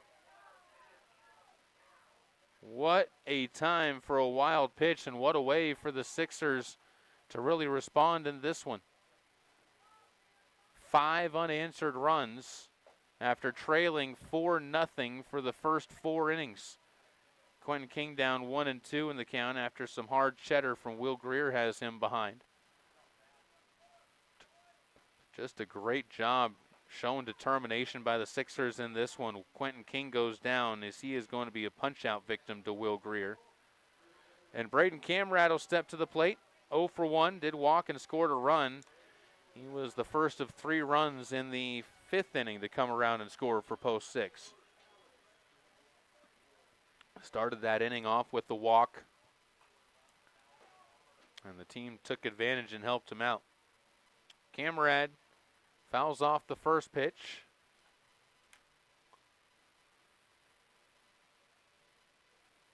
There's some confusion on who has the ball, and now Will Greer has this one thrown even further past him out to second base. The home plate umpire was telling the ball to come in from the coach over at first, and the first base coach started tossing it in, and then the pitcher wasn't paying attention, so he had to toss it away from him. All in the end, the pitcher has his ball. We are ready to continue. 5-4, your score, and now the count goes to 1-1 on Braden Camrad in that 9 spot. For the Troopers, it'll be 8, 9, and 1 due up. Switzenberg, Leach, and Greer. Where did that one miss? That was a good pitch, but ends up just being missed, and the count goes to 2-1.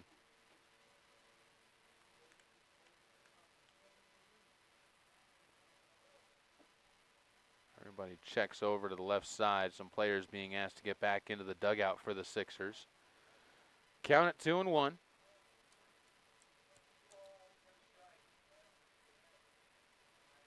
And a swing and a miss. Camrad finds himself back even, and now he'll have to battle a little bit with 2 strikes on him.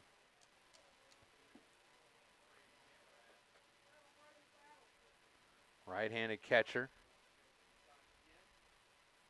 Sees Will Greer ask for his signs, and now we'll set up to fire at a pitch that drops in short, and the count goes full 3-2. Will Greer just not able to find that strike zone right now consistently.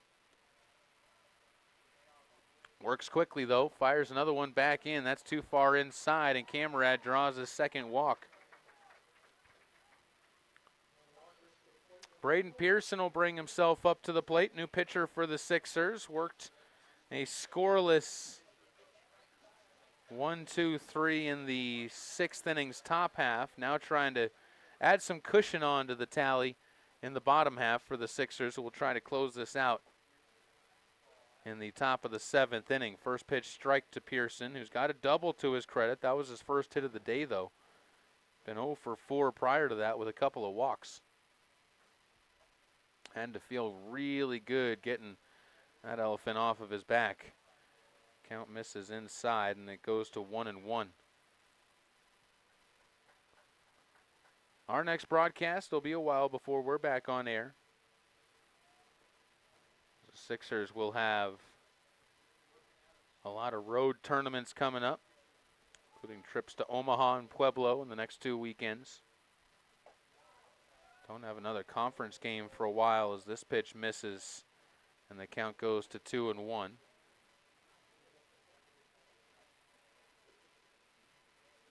fact, Sixers' next conference games, another pickoff to first base and safely back in there is Camrad. Won't happen until July 1st when they travel to Gillette for a pair against the Rough Riders. At 3 o'clock and 5:30 up in Gillette. As the ball gets away from the catcher, count goes to 3-1, and up to second base goes Camrad on the wild pitch.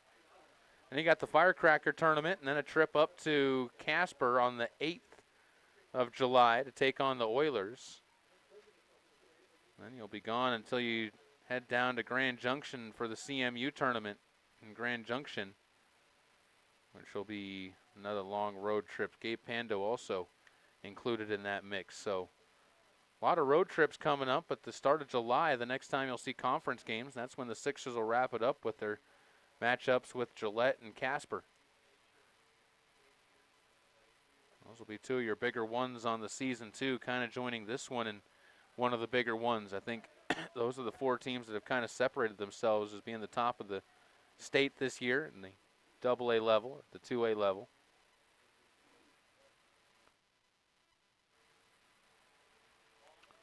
Three-two delivery, way outside, ball 4. Pearson seeing it get past, looking around, seeing if he could maybe scoot up to second. He can't on this one, but it does put runners onto the corners as Camrad advances another 90 feet. Still just 1 out in the inning, and the Sixers with a chance to really add some insurance runs onto the board late in this one. Hour and a half into the contest, and Post 6 feeling very, very good about their chances of winning this one. Bring home one more run, and you almost got to write it down as that's going to happen, especially with Pearson on the mound closing it out.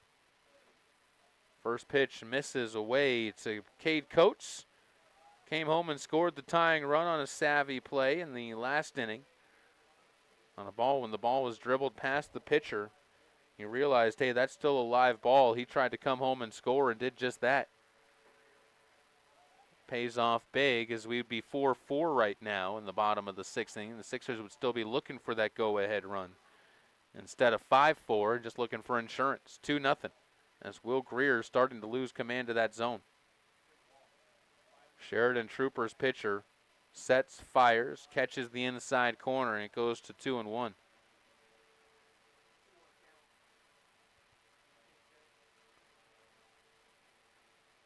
Coach looking to try and use a hitter's count to his advantage. Greer gets him to reach it one, and it's fouled off. 2-2.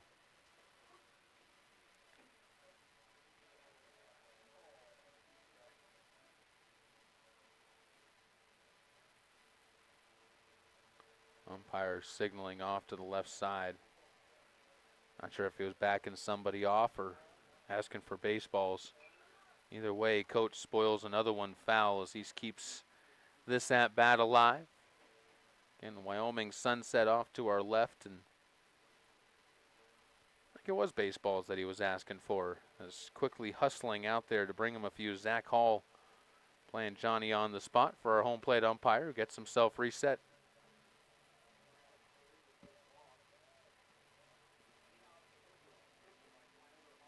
Greer again. 2-2 is spoiled once again. He just cannot get a pitch past the Sixers right now. Good battles at the plate from Post 6 through all of this, and finally wearing down some of these Sheridan Troopers on the mound. Some of the biggest differences as you go on, a lot more extended at bats from Post 6, as this one's going to be an 8-pitch at bat. In this inning, they've already seen 24 pitches thrown, and there's only one away. The home plate umpire again gets fed baseballs by Zach Hall, and with the count at 2-2, Zach Hall will try and, or excuse me, Cade Coates will try and stay alive. Called strike 3 on the outside. Runner does take off, and Pearson will slide into second base as he takes advantage of it for the stolen base, but it is a strikeout for Will Greer, his second of the inning. Nolan Horton walked his last 2 times, 0 for 1 in this game, coming off of a heater, though, where he got a home run and was 1 for 3 in game number 1. Will step into the right-handed batter's box. That one in game number 1, by the way, a home run. Why not tater one? Send it out to left field on a mash, and time taken by Nolan Horton. Nobody comfortable. Time was taken by the pitcher and catcher, then time was taken by Nolan Horton. Everybody taking times right now at the plate. 2 away. Clutch situation. Runners on second and third in the bottom of the 6th with some big insurance runs for the Sixers. Waiting 90 feet and 180 feet away respectively. Named Braden Camerad and Braden Pearson.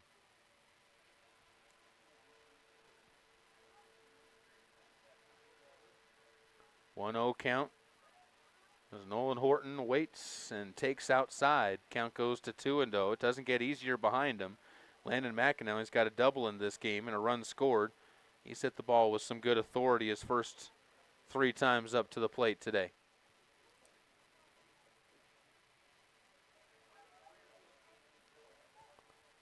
Two-0 again from Will Greer. Catches the outside as finds his way back into this count. Trying to give the Troopers a chance in the top of the 7th inning to avoid the sweep.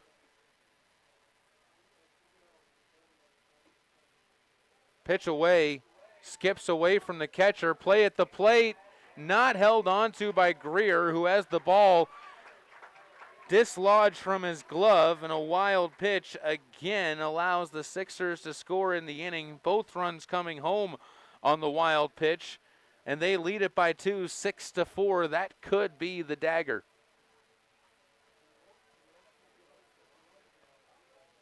Prior to that, 2 other walks. That's 7 walks in 3 innings for the Sheridan Troopers, and the Sixers have taken advantage of it. That's where they've scored 6 runs. Note to yourself, do not walk batters. Make them put the ball in play on you. McAnally bounds one over towards second, and that is going to do it for the inning. But the Sixers still strike for 2. They've got a chance to close it out. Braden Pearson in the top of the 7th will look to slam the door when we come back after a 60-second timeout on 1480 K-Ray. Sometimes you're anticipating it. Sometimes it's unexpected. Occasionally it's something small. But most of the time, it's a pretty big deal. It's your best day ever. And Meridian Trust Federal Credit Union is proud of the part we play in making each of them happen. Whether opening your first savings account or moving into your dream home, Meridian Trust is there for all your best days. That's the sound of a Mountain Dew. And that's you enjoying its refreshing citrus kick. That's a cool breeze suddenly whistling through your hair. Whoa! That's you realizing you're now on a mountain. This is epic! That's you stating the obvious. That's you stepping up to the plate. That's you winning your kickball game. Yes, let's go! That's you taking another sip of your Mountain Dew. Do the Dew.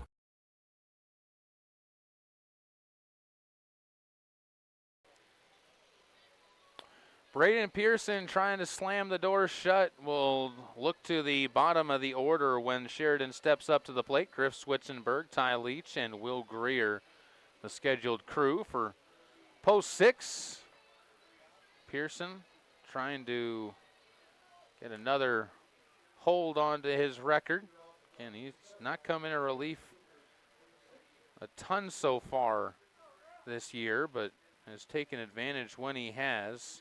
6 relief appearances. Does not have a save yet. This would not go as a save, as he would actually get credit for the victory in this one, as they scored after he came in and closed out an inning, and he fires one past Switzenberger, a drive-by, and the count goes to 1-0.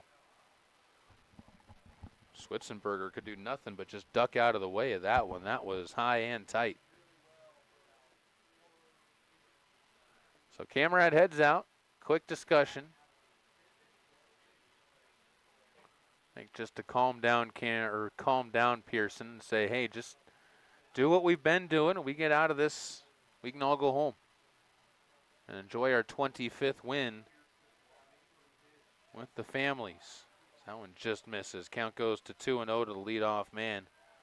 And with the 2-run lead, you don't really have a whole lot to be cautious of as long as you keep that tying run in the on-deck circle or in the batter's box even, for that matter. Just don't want to let that tying run get on base. 2-1 count after he gets a swing and a miss. Make it 3-1. Way outside. Pearson overthrowing that fastball a little bit. Rocks and fires a fastball over for a strike. Full count. It's only the third full count for Sixers pitching, first since back in the 2nd inning when Colin Crasilius got into one. Is called strike 3 on the outside corner, sets down Switzenberg. Second punch out for Camerad. And on his 16th pitch, sets down the pitcher of record for the Sheridan Troopers. Ty Leach will step into the batter's box.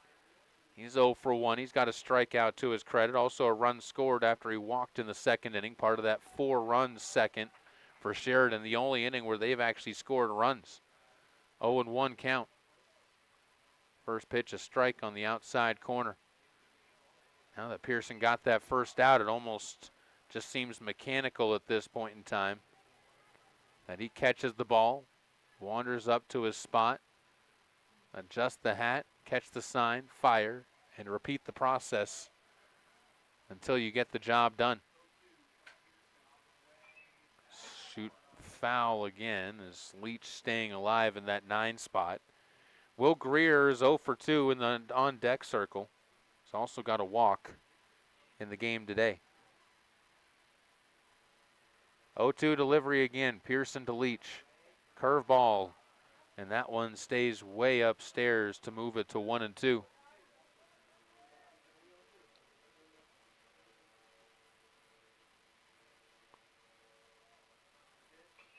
Tapper to the left side. Pearson takes the big bounce, fires to first, and in time, they beat Ty Leach, who dives into first base to try and beat that one out.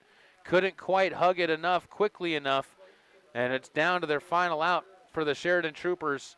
6-4, they trail in the top of the 7th inning, and Will Greer holds their final hopes on his shoulders and his bat. Greer struck out in the first inning, walked in the second, and then grounded out to third. Back in the 5th inning, takes a strike here. Game number 1, Greer also had struggles. Did have a hit by pitch, but 0 for 2 in that one as well, with the same, a ground out and a strikeout. Evens the count at 1-1. This is the first inning that first game of this doubleheader that he's had a 4th at bat. Trying to pick up that 3rd hit for the Troopers. Just 2 in the game for the Troopers as he takes a called strike on the outside. Trying to pick up win number 25 on the season. Moved to 25-8 through the midway point. Check swing by Greer just avoids going after it. And the 2-2 count keeps the Troopers alive for a little bit longer. Sun is setting here at Powers. As the sun's setting on the Troopers' chances, it is called strike on the outside corner. Will Greer goes down looking as the 3rd punch-out victim for Pearson, who comes into the game, and not only does he shut the door, he picks up his 6th win in the process. Post 6 baseball emerges victorious 6-4 after a 12-2 win earlier, and that'll wrap things up for us here. We're going to step aside for 2 minutes, back after a 2-minute timeout, and we will bring you the final numbers from this game and a look at what's coming up next for us. You've been listening to Post 6 Baseball on 1480 K-Ray. During the month of June, as part of the Subaru Loves to Care initiative, Halliday Subaru is partnering with Leukemia and Lymphoma Society to provide warm blankets and messages of hope, written by our staff and customers to support patients facing cancer. To learn more about what Halliday Subaru is doing for patients and their families in our community, visit HallidaySubaru.com.